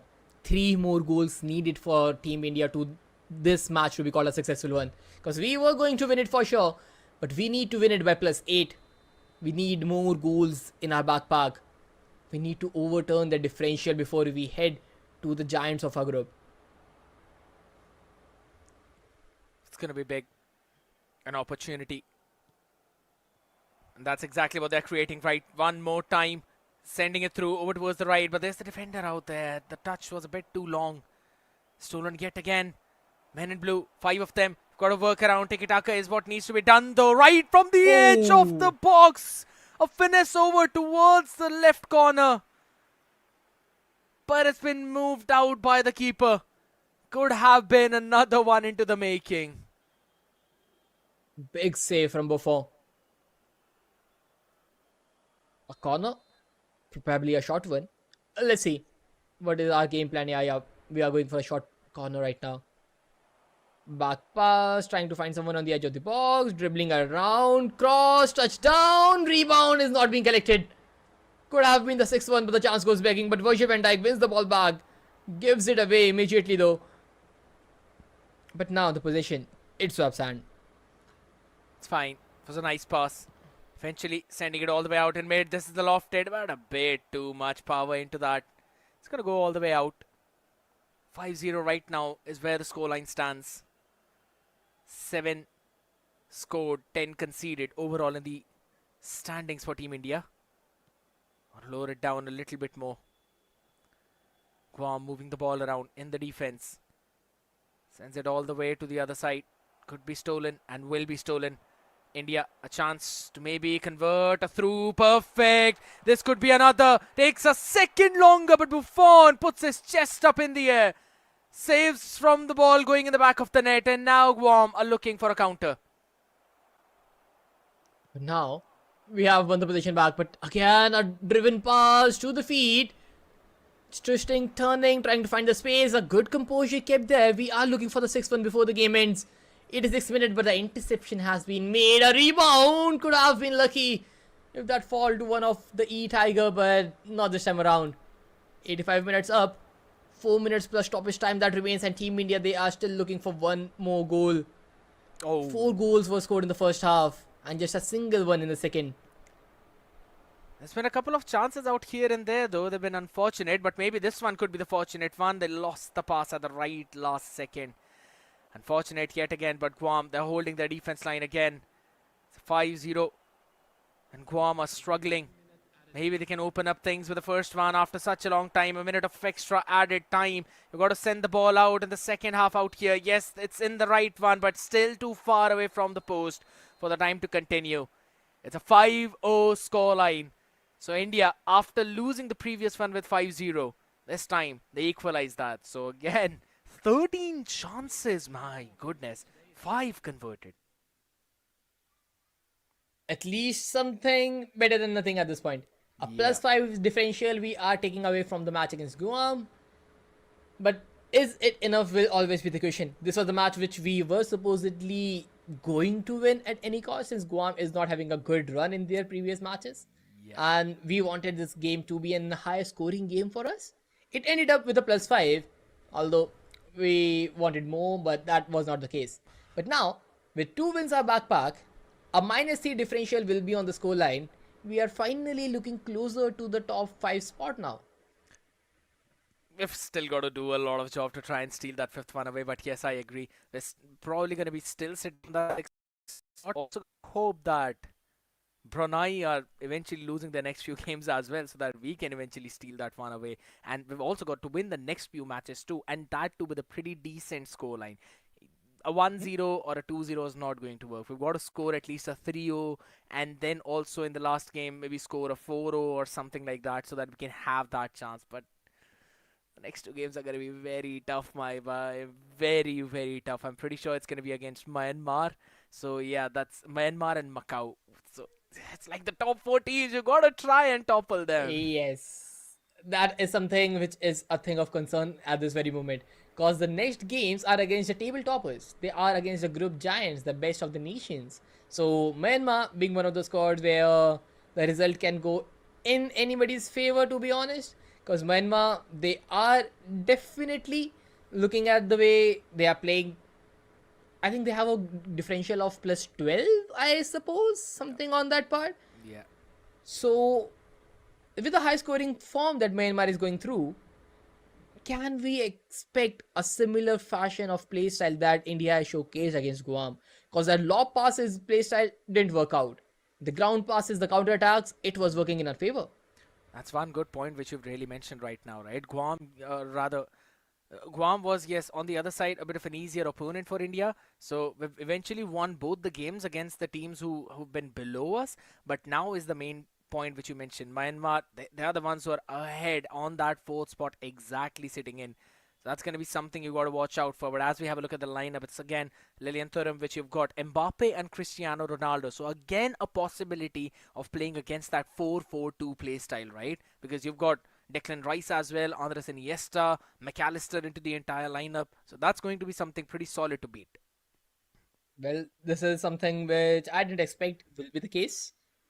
But yeah, Myanmar, they look pretty good with the lineup that they are running. These players look very similar to what they have done against Thailand. So let's see how things will go from here. Because Myanmar, they are in hot shot form. They have scored nasty amount of goals in the previous games. And if Team India is able to clinch a victory in this game, then yeah, we can be still up for the top four race. Yeah, and to be honest, even Brunei would also want India to win this entire matchup because they also stand the chance at the exact same edge. Sitting at the 5th spot right now, they'd also want Myanmar to eventually lose out there. But it's going to be a big opportunity for India to try and steal that one spot away. Myanmar have been looking pretty solid. The games were also, to be honest, I wouldn't exactly say it was back and forth. Right, against Malaysia, they've just lost with 1-0. Against Bhutan, yes, it was a draw. Against Macau, it was a 2-1 scoreline. So it's not like they've been looking in a very hot shot form as well. It's still been back and forth. So there is a chance of India to win against this lineup too. And maybe, probably maybe, we can see India move all the way back up. Oh, that's a dream at this point. This is, or that will be the perfect end to the day. We have played 5 matches, won 2 of them, lost 3 of them. So this is something which India needs to take care of. Because if we win the next 2, we will be back to the top 4. And that top 4 is what we want at this point. Because making it a top 4 of the groups will take you to the playoffs. And then eventually you can make your way to Riyadh. But for that, you need to defeat Myanmar and Macau, the teams in hotshot form. Macau is again a difficult opponent. Everything else could be kept aside. Macau is something that you'd have to mainly focus on. But before we focus on that, ladies and gentlemen, it's going to be Myanmar in front of us. We'll have that match, but after this very short break, don't go anywhere.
एक minute रुक.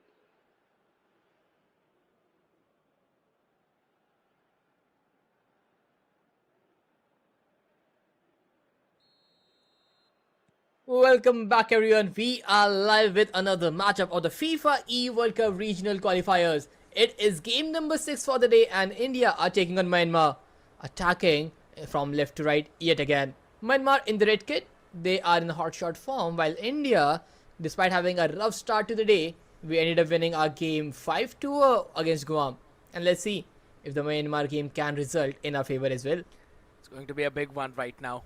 Myanmar, they haven't really been looking at the hot shot form as well. Themselves on that struggling end a little bit if you really think about it. Not really winning the games convincingly, but struggling out here on the edges a little bit. So it's going to be important match for them as well, as much as it is important for us out here in India, right? They've played 5 games, won 2, draw 1, and then lost 2. So they haven't, as I said, been really looking at that hot shot form. India taking that short corner right now. Want to change a few things now. Passes it close. A finesse over in the corner and fought. A shot that was. Fantastic finish coming in from Cristiano Ronaldo. The men in blue strike in the first 5 minutes of the game. What a strike! What a corner routine! A short pass back to CR7 on the edge of the box. This 1-2 between these lads, and then a touch inside. Finesse on the weaker foot, keep in mind. To the top left corner. CR7 with the left-footed finish to the top right. Oh, this is so beautiful to witness. Such a great strike to give India the lead they needed. Prime CR7 is what I have to say at this point. Because that's the kind of stuff that we are watching. Yeah, beautiful. Myanmar now on the defending end. Yeah, I know, right? It's so beautiful. You can keep on talking about that for hours and it would still not be enough. And right now, it's just exactly what India wanted. What a pass with the back heel right now. Moving it all the way towards the wing in the right side. Sends it in. Lobs it in. And almost scoring another one at the opportunity. My goodness, what a beautiful play that was. This is peak football. This is what I wanted to see from a very long time. Where were these players? Holy 6 smokes. continuous threaded passes to one another, and then a cross inside the box, and CR7 could have scored his brace within 10 minutes. And now Team India, we have won the possession back again. Rooney, All right. steal the ball away. Just taking his time, across, and Hopium won. But will get cleared for a corner. Instantly. It's absolutely fine though. Could be a close corner yet again. Maybe repeat the exact same thing right now. Yeah, not really from him, but this time passes him back in the center. Back to Rooney. Could be an opportunity. Takes a little bit of an extra second. This could have been another one for India. But the ball is not really going in the left half of the field. Oh, I love it. Trying to skill up the players, trying to beat the 1v1 on the defenders. Wayne Rooney tried that, tried to nutmeg the players. And then stealing the ball high up the field as well. Nico Williams now unleashing a counter-attack. Back to Nico Williams, back to Rooney. Almost defended there. But the possession will not leave the hands of CR7. A slight tackle onto the face. That's a foul. Has to be a foul considered, and a yellow card as well. A warning given away to the Myanmar player. Interesting. It's outside of the box though. I mean, apart from Ronaldo, I don't really see any other player attempting to put that in. Go for I'm it. not quite sure if I really want to go for it. To be honest, I'm all down for it.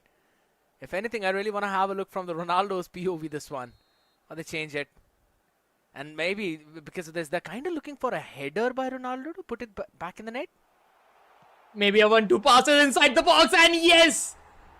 A short free kick taken inside the box. A threaded through pass, and this time Koku is the one who will send the ball home.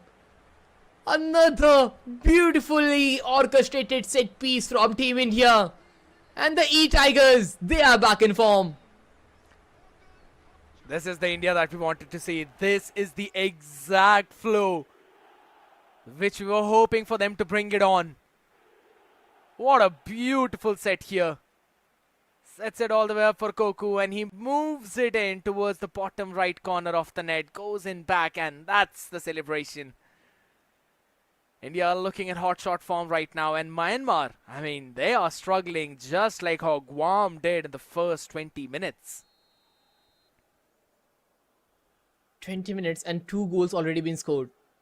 20 is not even complete. There are still 2 minutes remaining for that, and a pure attacking structure from Team India. This is what we wanted to see. A formational change, I believe, a tactical change. Maybe the players have talked among themselves about how they want to approach the game. Whatever has been done in the past 15-20 minutes, it is working wonders. And this team have won the position back again, and now just holding on to the ball, and I love the composure. They know there is no chance for a counter-attack. Just wait for the players to arrive, wait for the support to arrive, and then go ahead. And yes, this is what we are doing. It's absolutely fine. The throw in, it's going to go back in the center. And this is something, I think so this is exactly what the coach talked about as well, right? That boys, you don't really need to push it all forward. You don't need to go all gung-ho in front of them. You can play it slow, keep the ball in, keep the possession. For as long as you keep the possessions, the chances will show up. You'll be able to create them. And right now, almost there was a chance of stealing it away, and eventually India will do that. The clearance being sent forward, I don't think so they expected the player to steal the pass right instantly there. So that's why that went in for that clear. But it's absolutely fine. Myanmar there, again moving the ball around. The Burmese boys not really getting a lot of passing chances. Finally able to create one, and that has forced Indian defenders to move back. A back heel could have been great, but defended well from the boys in blue, and it's a lofted through. It should be in. There's support coming in from the right, but a lovely tackle from the Burmese boys.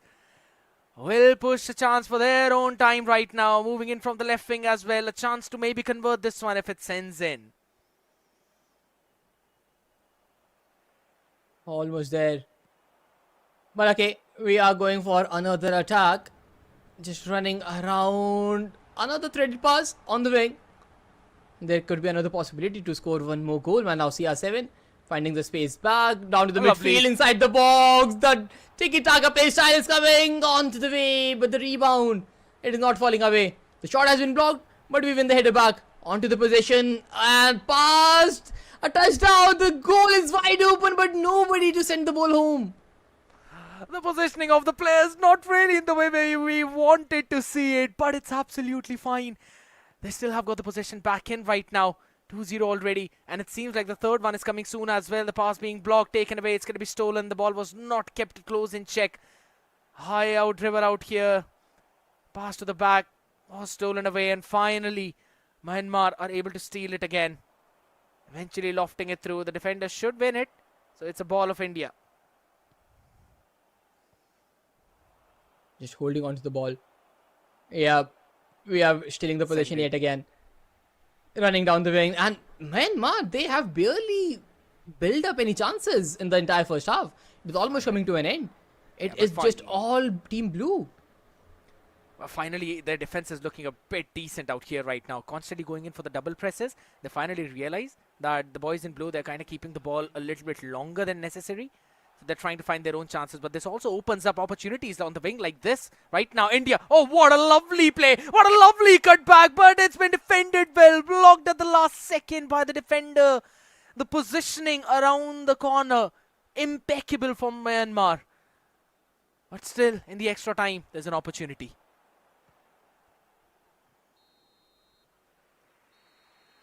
First half, 20 minutes, and has been a crazy attacking stance from Team India.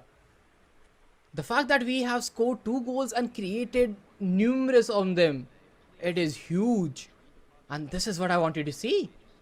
Pure attacking province from the lads.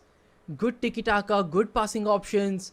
And even after that, when we are inside the box, the composure that the boys are showing, it is something beautiful to witness.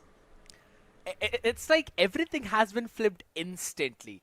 Once Mahi came back after the couple of games with Chinmay and Ibrahim, right? And I believe that pep talk was just absolutely necessary for the boys right now, because they're playing a very different ball game. This is like the exact play which we saw from Thailand. And I'm pretty sure if this is the kind of play that India would have used against that exact same team, the scoreline would have been very different. Like, all right, I would not say that we would have won it instantly right there, right? There are still certain finishes which India are not really able to complete properly. But eventually, the thing is that at least we would have created some chances more and maybe would have stopped something. But it's an interesting thing to see that your Iniesta is actually playing the right wing forward out here.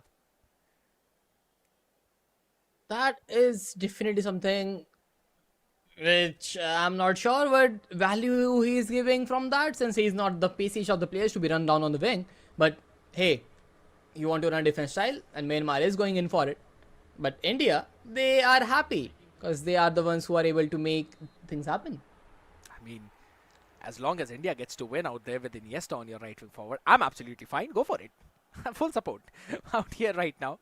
The pass eventually goes in all the way towards the left wing of the entire flow out here. Myanmar still trying to defend. The pass angle will be found, but eventually India steals it away, and now an opportunity to go for a counter attack. Oh yes. But now again, we just need to defend this lead right now. A long finish and it goes in. And it was so far out to even think of it, but now Kylian Mbappe on that strong foot, on that right foot, just nailing the ball away.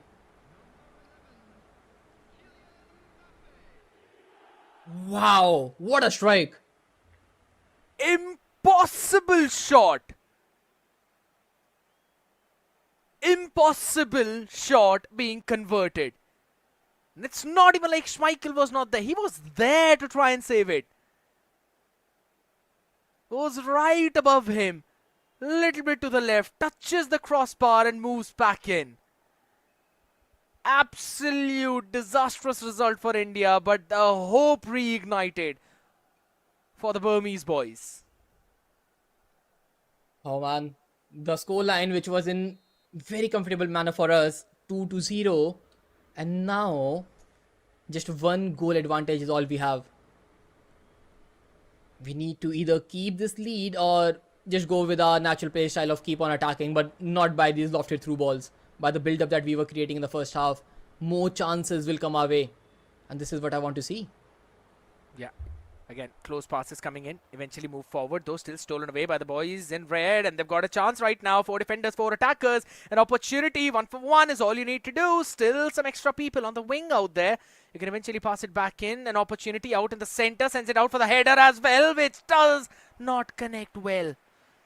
India able to defend it for now as Myanmar will get a corner. Let's see. Do they have a specific routine for that? Lob the ball in. Yeah, just lobbing the ball in, and India is just happy to clear it away. But now the counter attack is something which we can build up from scratch, and slowly and steadily they can just take it away, but not for long. Yeah, Myanmar just steals the ball away yet again. But Team India lobbing the ball back to CR7, trying to win that header, but not right now. it's again the mid presence being shown by Myanmar out here. Controlling the midfield is the name of the game right now, and India struggling to deal with that midfield control which are being offered on the other side. But finally, they're able to break through. There's a chance. More men in blue out here. You can pass it through, but the last line of defense from Myanmar, picture perfect. And able to take control of the game right off the bat. They'll have some more time to try and pass it through. Controlling the ball, keeping the ball. Myanmar not really making the mistakes that they were in earlier on in this half. But it's absolutely fine, but not this pass. Now there's a big mistake. Almost being punished out there from McAllister. But eventually stopped right outside of the goal. This could have been disastrous.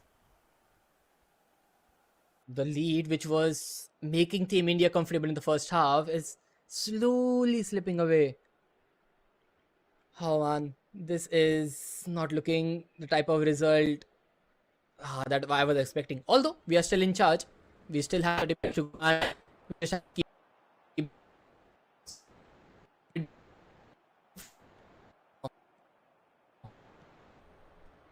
Eventually moving it all the way back and forth.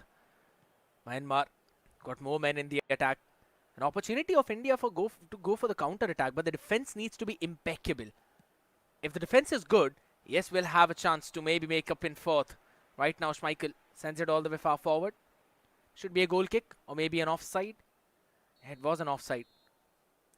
So the Schmeichel still will eventually take that kick. Here's the thing, right? I mean,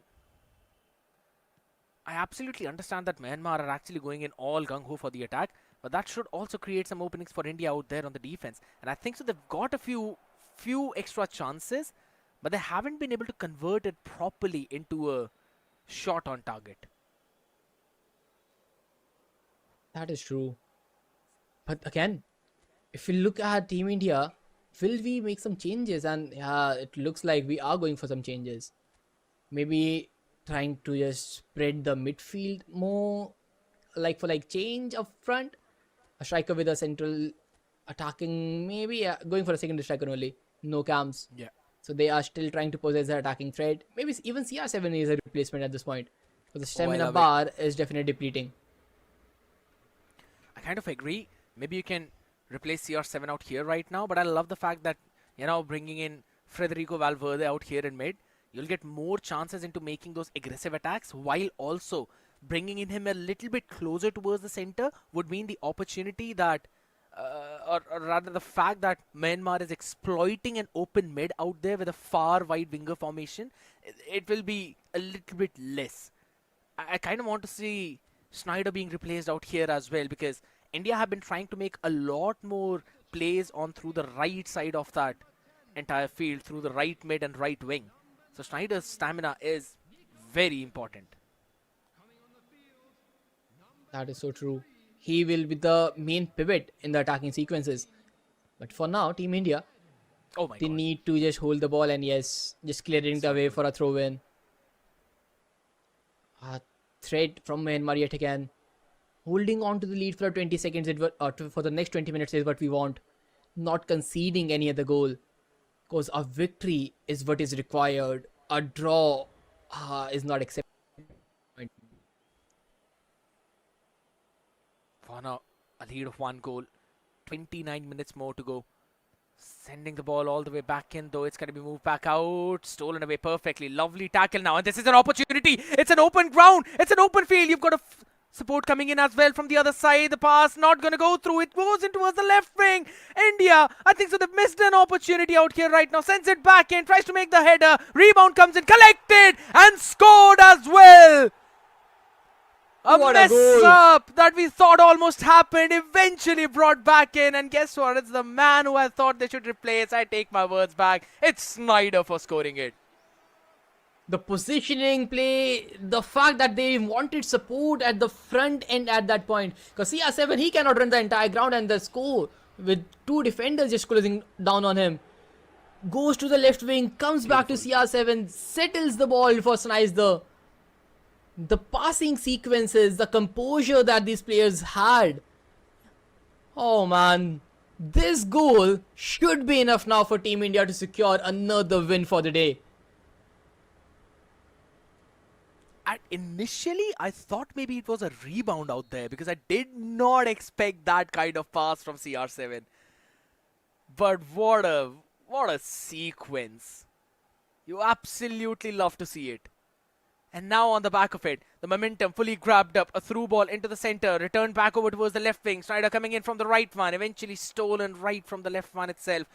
Pass not really good, still will be taken away by Myanmar. Maybe they can score in one more, eventually can create a chance right now. There's an opportunity from the left side. Right now in the center, an opportunity, finesse, another one goes in, lovely block.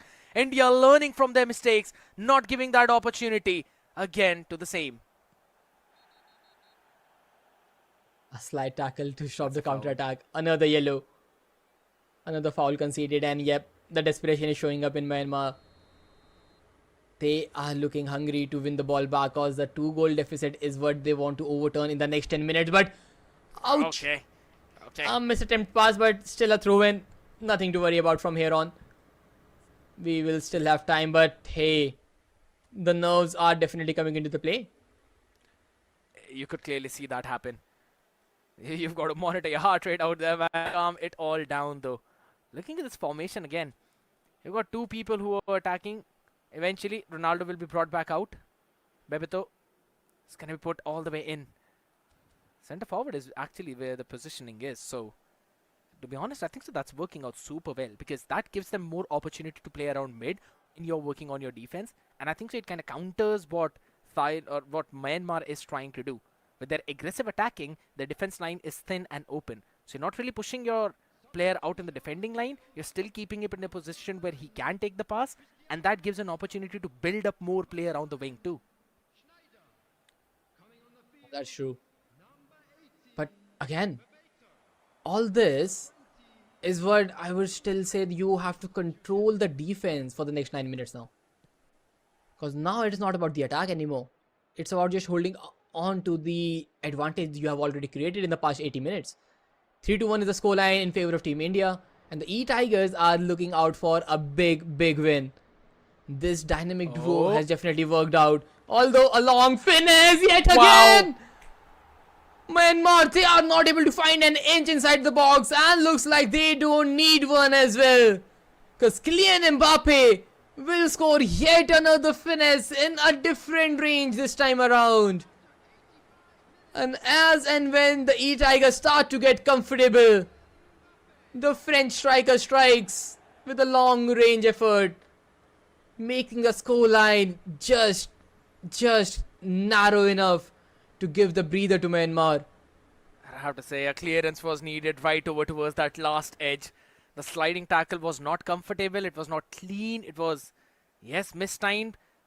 But the normal tackle after that was picture perfect. All you needed to do was clear the ball, but that did not happen. And from that, the sequence started with a pass to Kylian Mbappe, moving right at the edge of the box and a finish to the top right corner. He's been loving that top right corner multiple times now. Both of the times it's been Mbappe right from either the edge of the box or outside of the box.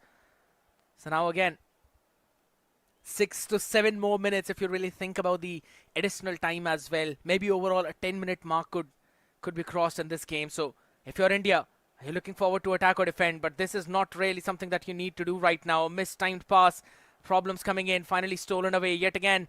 It's going to be sent back in. Run up being made. 4 people now. This is a chance to maybe seal the deal. Send it in through as the shot goes perfect on target. Eventually pushed out by the keeper. Bebeto, what a strike that was. Oh, Team India could have been one more goal, but GG before.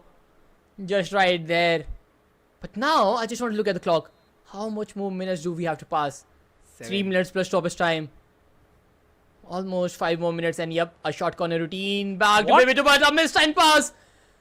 The nerves are coming into the play, and now Myanmar, they can unleash a counter attack. The players are being marked, the pass has been lobbed and has to be cleared away, and we will finally take the control of the ball.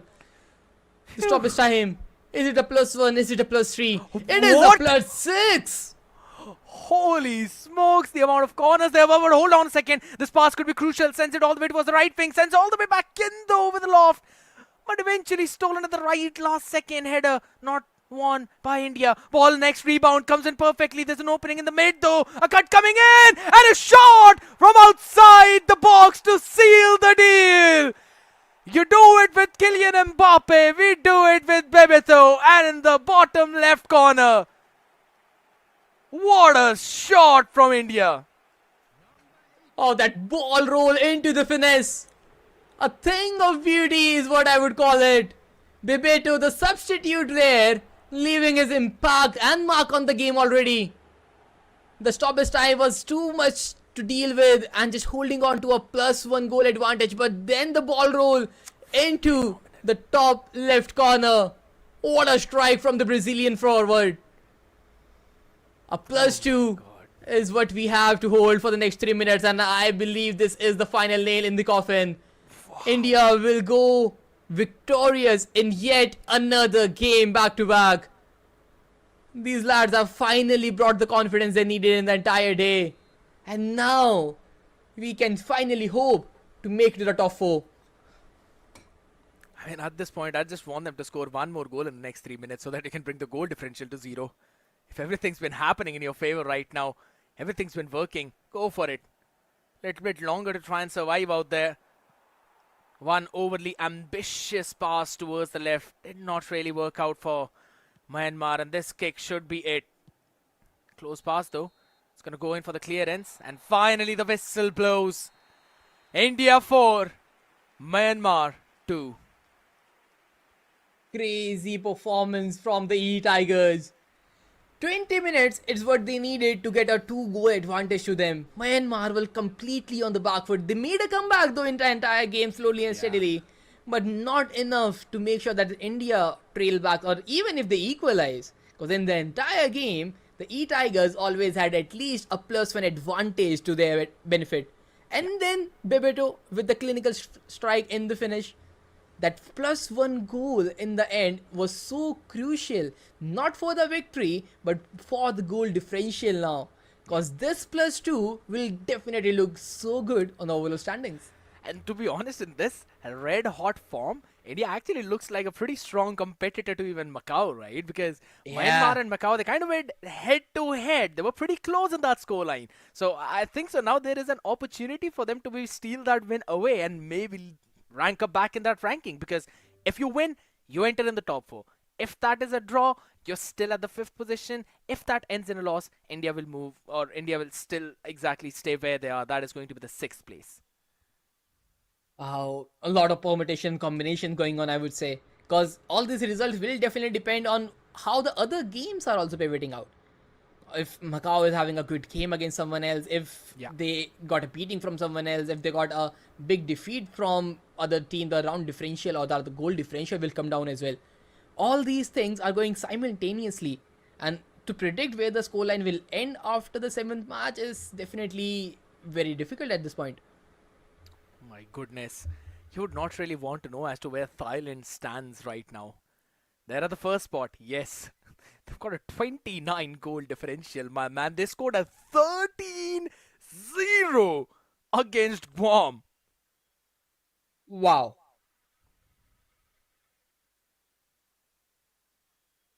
I don't know what to say about that, because Team India, we scored 5, yes, but we had so many opportunities as well, and that score line, if we recreated that, things would have been different. But a 13-0 in a 90 minutes game, that's a big thing, and that will mostly solidify their placement as far as the goal differentials are considered. Yeah, there's absolutely no competition to Thailand out there right now. They're just destroying everyone. Following them up is going to be Malaysia as well, 5-0-2. They've lost a couple of games out there. Macau, with one less game played, they're right now at the 3rd spot. So eventually, that's going to be something we'll see what happens with them, because their next game is with India, and the only game that they lost has been against Malaysia. The scoreline with India was 3-1 for Malaysia. India scored 1. The scoreline between Malaysia and Macau was a 1-0. So that's also something. If you look into that momentum, you asked this question just a while ago right now. It depends on what's happening with Macau. Macau lost the previous game. India has won this game with a very, I would not say a very dominating win, but with a very consistent win. Well, that is true. Consistency is more to be appreciated at this point, because this is a long format. This is a double round robin format. So being consistent in those games is definitely what is required. But yeah, the Macau game will definitely be something that I would love to see, because Macau, a team that has scored a lot of goals in the previous games, right now on the 3rd spot, and Team India, we have made it to the top 4 with 6 matches played. We are there right into the standings where we need to be. A goal differential of -1, we need to overturn that. But winning 3 games is what matters the most, because Myanmar, they got defeat and a draw against them. Yeah. Brunei, Bhutan, Guam, they are not there. So slowly and steadily with this victory, we are making our way to the playoffs. As long as it's a draw, we will stay on this exact same position. So that's the thing. Anything, but it either needs to be a win or it needs to be a draw. One of those two things, and India will stay where they are. And eventually tomorrow, you can work around a little bit more, work on your mistakes. Maybe the games against teams like Malaysia as well, you can eventually pull your socks back up. Because with the way how we played against Myanmar, yeah, I mean, That's something, if he pulled off the same thing against Malaysia as well, I think so that game could have also been a win. That is true. But now, if you look at the future game, the Macau game, the players look very different with them. Because Wow. I see Ruud Gullit, maybe he's a striker now. Then Patrick Vieira, Lilian Thuram, Ruben Diaz, Nuno Mendes, Cantona into the mix alongside Platini. Man, two icons of the game with Ronaldinho and Xabi Alonso and Cafu as well, and Erling Haaland into the mix. You talk about crosses, you talk about tall players. It looks like all of them belong to this individual team. You bring whoever you really want to. Every single position has been taken up by one or the other legend in this game. You've got Rui Costa as well, and Dean. So it's going to be very difficult to try and play against this team, man. We'll have to see how that eventually goes, ladies and gentlemen, because this is a solid lineup, and this is one of the reasons why Macau is one of the top 3 teams out here. Will India win in this game? Will it be a draw? We'll find that out after this very short break. Don't go anywhere.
And we are back with the final match for the FIFA E World Cup regional qualifiers. Team India have taken complete control of the group stages, making their mark to the top 4 already. And now it is time to face the Goliaths again. Because this team has been scoring reckless goals with Rude Hullet up top. But can they do it against Team India? We need to figure out. Or Team India will start it off with a thrashing cause. The cross has been already lobbed inside the box. CR7 on the edge of it. And we start the scoring already within 2 minutes. Macau, they wanted a big game in their favor. But Team India had different intentions already. Absolutely phenomenal play being made right from the center. And a change coming in as well. Instead of Schmeichel, we're going to have Buffon right now as the keeper. So that's going to be something new. But again, right from the kickoff, moving the ball in through the left wing, passing it, and then across in the center. And who better than Cristiano Ronaldo to put this in the back of the net? Phenomenal approach. In the first 3 minutes of the game, you're scoring one like that. Macau are going to be worrying under pressure. And 2 minutes is all we needed to score against Macau. A team that was on the top of the table, having a goal differential of plus 12 recently. And now Team India is already leading. Yeah.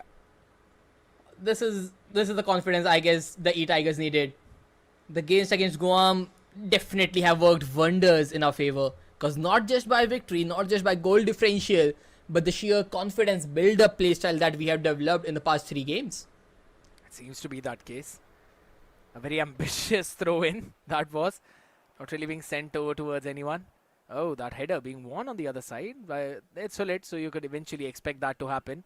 It's going to be moving all the way towards the left one, but the ball goes in right. Perfectly dealt with. Cleared up as well. And on the other side now. Still though, it's not in control. Lovely little maneuver. Hullet eventually passed it through. Moves in over towards the right wing right now. We got an opportunity as it moves back in, though Buffon still holds it down, pushes it out. Lovely defense from India. With control. Oh, pass. What a beauty from the outer foot from Ronaldinho.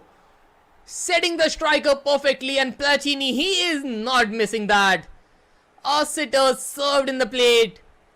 Ronaldinho to Platini. What an assist and what a goal. And Macau, they are already back with the equalizer, and it is already only 10 minutes.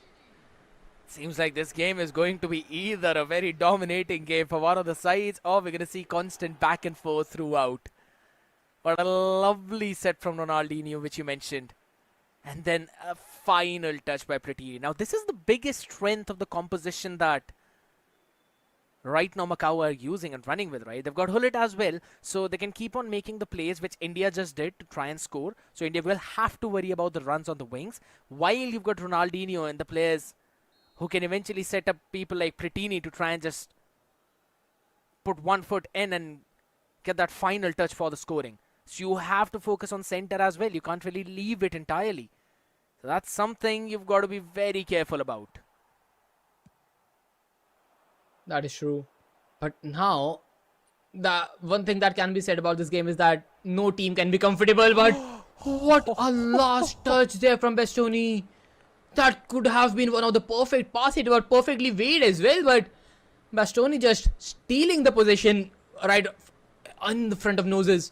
Lovely. But now, unleashing another counter attack. But good interception. And it is just end-to-end attacking football from both the teams. And right now, I'd have to say Macau are the ones who are looking a little bit more comfortable out here. Specifically because of the fact that as soon as they send the ball in, Hullet is there. So all of those lofted will be won by him, regardless of what the situation is. Right now, I'm pretty sure it's going to be lofted all the way inside the box. So you've got to be very careful. That's where you can see players being switched up. Hullet eventually brought in where he can eventually get that header in. He'll be stopped on the other side, but it's another throw in. Just waiting for this throw-in to go right now, because the amount of pressure that Macau are building is definitely quite surprising, and a long throw-in coming in the way of Rude Hullet. Good inception from VVD though, trying to clear the ball away but not far enough, and yep, another rebound going in the way. Rude Hullet, Ronaldinho trying to harass the ball, but Team India intercepts it, but the pass has been not the perfect one. Loses the possession yet again, but Team India, with the pressure all around the pitch, wins the ball, and now the right wing is completely open for business. A through threaded pass coming in, but requires a bit more composure. Losing the possession back to back. But VVD sending the ball should be offside, I believe. Yeah, it is. It is an offside. A big offside, if anything. Both the attackers were out there. So it's going to be a ball, again, being in the possession of Macau. 63% passes completed. That's, again, a little bit less as compared to India. But they've also got over 60% possession in this game right now. And that's not really working out for India at all in any circumstance.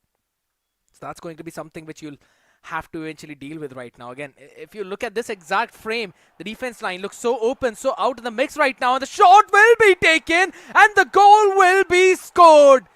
Macau are not looking to bow down, and it's Platini himself, the man with the platinum feet. What a strike. Or I would say some lousy defending at the back. Because this time it was all in complete control, but not for long. The pass came down, the miss pass, and then the defenders not able to win the ball back, and Bastoni not sure. The physical he has, he should be able to nudge the ball away from the attacking midfielder, but he get closer to the ball but not able to win it properly. A bit of the mistakes at the back lines, and we are conceding yet another goal. Macau, they take the lead in the 23rd minute. But now, Team India, it's not over yet. And with the attacking football we have been playing in the previous two games, the chances will keep on coming. But the big thing is, right now, the main difference comes in the midfield itself again. Look at the scenario. We can't really keep the ball in for a long time. Look at the amount of defenders out there. But as soon as I talk about it, you'll lob it inside and almost create a chance. India. Just one opportunity is all they need to try and close this one out. But still going to be Macau who've got the advantage. Lobs it in. Another header. Another possibility for CR7. A rebound comes in, though. Eventually will not be won. It's going to be Macau to finally steal it away, and the counter-attack comes into play yet again. Pass over towards Hullet on the left wing. This man plays everywhere. He's Mr. Worldwide out in the open. Oh my goodness, that could be another one. And it goes in as well. This should have been a tackle. This should have been a steal. But still, it's Cantona to finish things off for Macau. Oh, this is not good. Two blunderous movement from the defensive back line of the eTigers. Two chances where the defender should have won the ball just here. Virgil van Dijk just going past the attacker for some reason. Maybe the tackle was not present or something happened which I'm not sure of. But VVD losing that ball in that area, and Team India concedes 2 goals just because the defenders were not able to win those tackles. We were in cruise control, but now we are trailing by 2. To be honest, at this point, it just seems like it's not even the fault of the players who are playing it. It's just the in-game defenders not really winning those kind of tackles, which they're normally supposed to win in every other scenario. And Macau is a team that will punish those circumstances. And that's exactly what's been happening to India. Nice ball maneuver coming in. Got an opportunity. Sends it back in the center and throws it in. Oh my goodness. That shot could have gone in, but Schmeichel on the other side. Eventually winning it out. A chance yet again for the Indian boys out here in the blue. Could not really keep the ball in for long. Hullet again. Not really able to control it. India steal it properly. Now is another chance. Sends it through as well, but will be stolen away from the other side. And now we'll get a throw in. Macau. Wow. 35 minutes, and they still have 10 minutes remaining on the clock. Team India can still try to get at least 1 goal back in the first half itself, and we are creating a lot more chances, but they are just not going in the back of the net. A good attempt from CR7, from Snyder, everybody almost knocking on the door, but just not able to open it. It seems like it's going to be a bit more difficult out here than what we thought initially. Sent all the way up. It's the maneuver of the game number 1 that we saw. Macau not really giving a lot more chances out here, though. And an opening eventually found, stolen away from the other side. Macau will have their own chance. Hullet running in from the left wing. But it's not where the ball is going to go. At least not at the first touch.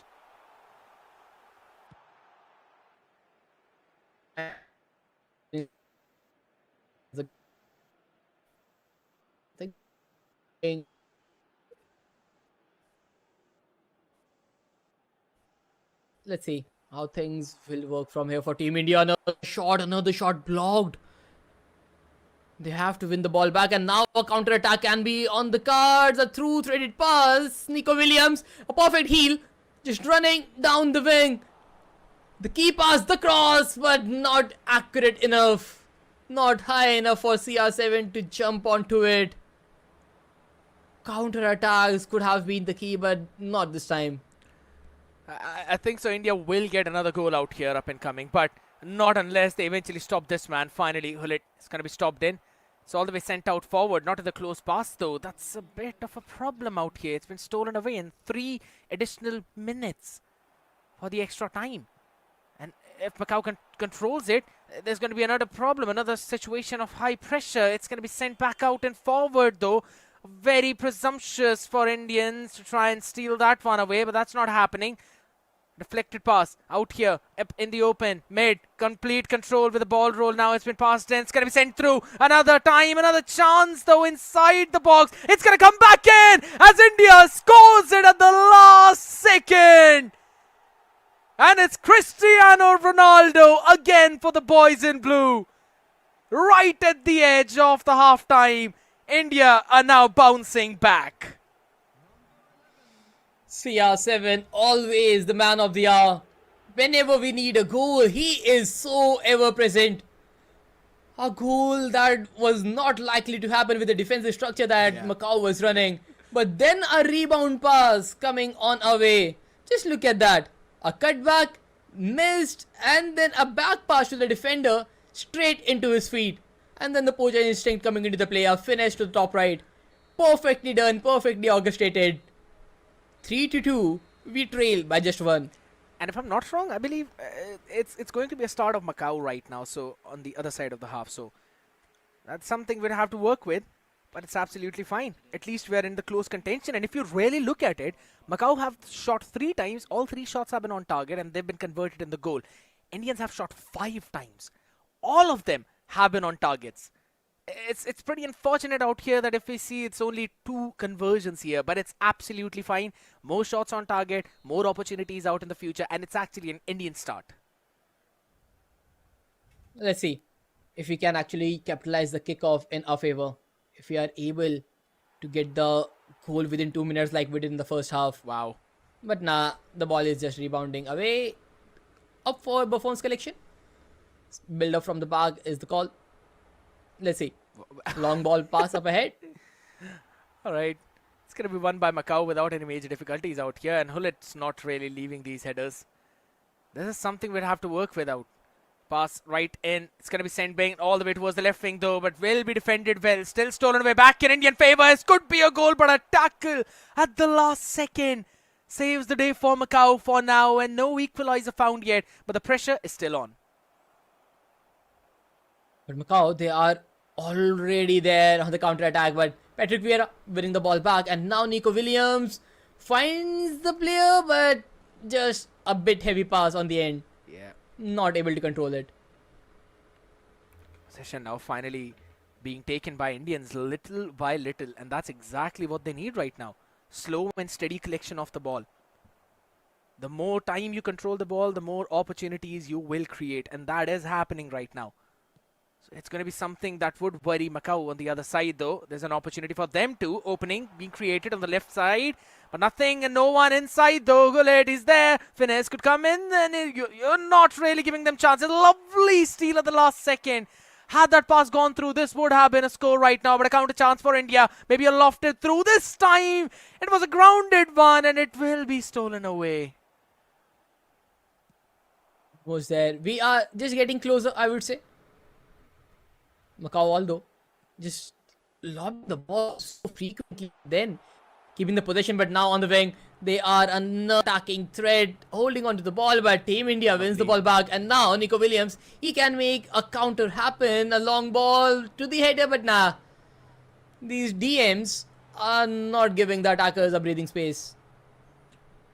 It's not even the fault of the Indian boys out here right now. There's an opportunity. Maybe he lofted through, could work right up close. Personal. What a lovely pass going in with a one touch. Maybe one more through in, and it's been stolen away on the other side. The cross was there. It was an opportunity, but eventually defended well by Macau. Team India are getting so close to get the equalizer. This chance could have been one of those. Yes, so much knocking on the door. The entire crowd can hear it, and now a threaded pass. This could have been it. This should be it. A finish to the top right, but a big save from Schmeichel yet again. You've got Schmeichel on the other side, who's been saving constant shots, and then you've got Buffon out here, who's been trying to do the same thing, but none of that is working right now. Maybe this one is, it finally is. A cross well defended from India. Now it's going to be sent forward. Another counter attack into the making. This is a constant back and forth. The pass cancel coming in and a through over towards the right side. There's a player moving in. Another pass inside though. It's going to be right outside the box. Back towards Ronaldo if I'm not wrong. But it will be stolen away right at the last nick of second. So close, man. Yet again. These chances should be converted. We are almost on the edge of the box, but then not able to find the final pass in the 6-yard box. Oh, Macau, they are defending it brilliantly. But Team India, we are not giving up so easily. 3-2 the scoreline, and offside should be given away against Platini. Yeah. A pause might be queued from here. Maybe some substitutes, some changes, and yes, we are having that. Some fresh pair of legs and some tactical changes, I believe. Yeah, the more attacking presence from Snyder. But hoping for another goal. I think so. You should bring Son here eventually. They're actually changing the roles. Hidetoshi is going to be the one who will be supporting Cristiano on the attack, while it's going to be Bebeto who's going to be playing on the right wing now. And as you said, the positions are changed. It was initially a 4-4-2. Now it has turned into a 4-2-4. I do like the idea. It doesn't give you the mid control that you really need. Midfield will be wide open for Macau to try and exploit. But if you get the passes through on towards those wings, which India is getting, that is something which could help you in the attacking sequence. This is something which can definitely work out.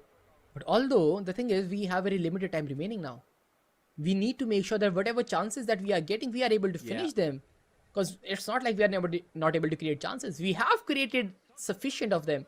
It's just either they have been Superman saves or not able to find the final pass.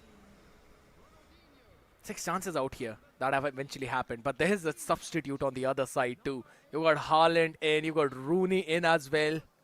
Lionheart is going to go out, and Koji eventually back in. And Rui Costa to change out Platini.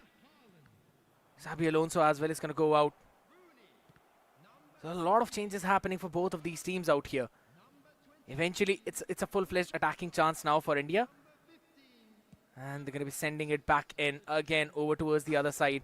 Now, you'll not get the ball in mid, so that could be a problem. But if these attackers get it, then this is the kind of chance you can create. Oh, they need a final pass. They need a final pass. But is it a little too late? The defenders have been in shape, and the control was just not there. BVD needs to win that header, and he will win it for sure. Lovely. Finding Upamecano.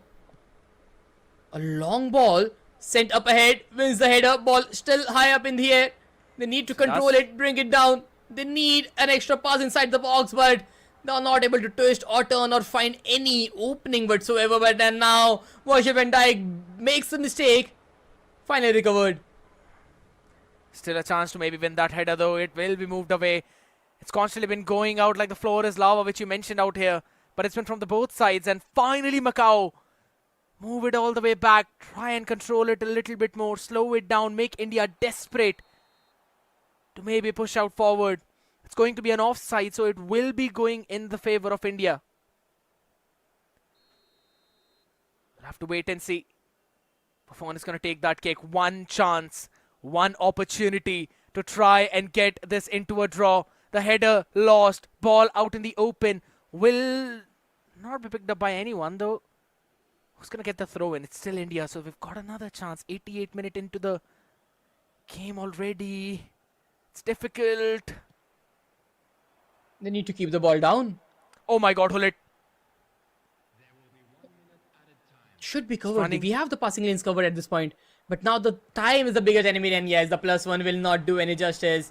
The final attempt comes from Macau. Team India 2, Macau 3 will be the final scoreline of the game. So close yet so far for the eTigers. But a game very well played. Almost on the edge of winning it all, but not enough to grab those 3 points. Macau 3, India 2, and this is what we have to just make peace with. I have to say, nice opportunity. It was a very good game, and to be honest, anything could have happened. And I'll be very honest, with the way how we saw the first 3 games going in, it kind of felt like India might not even make it into the top 4 itself.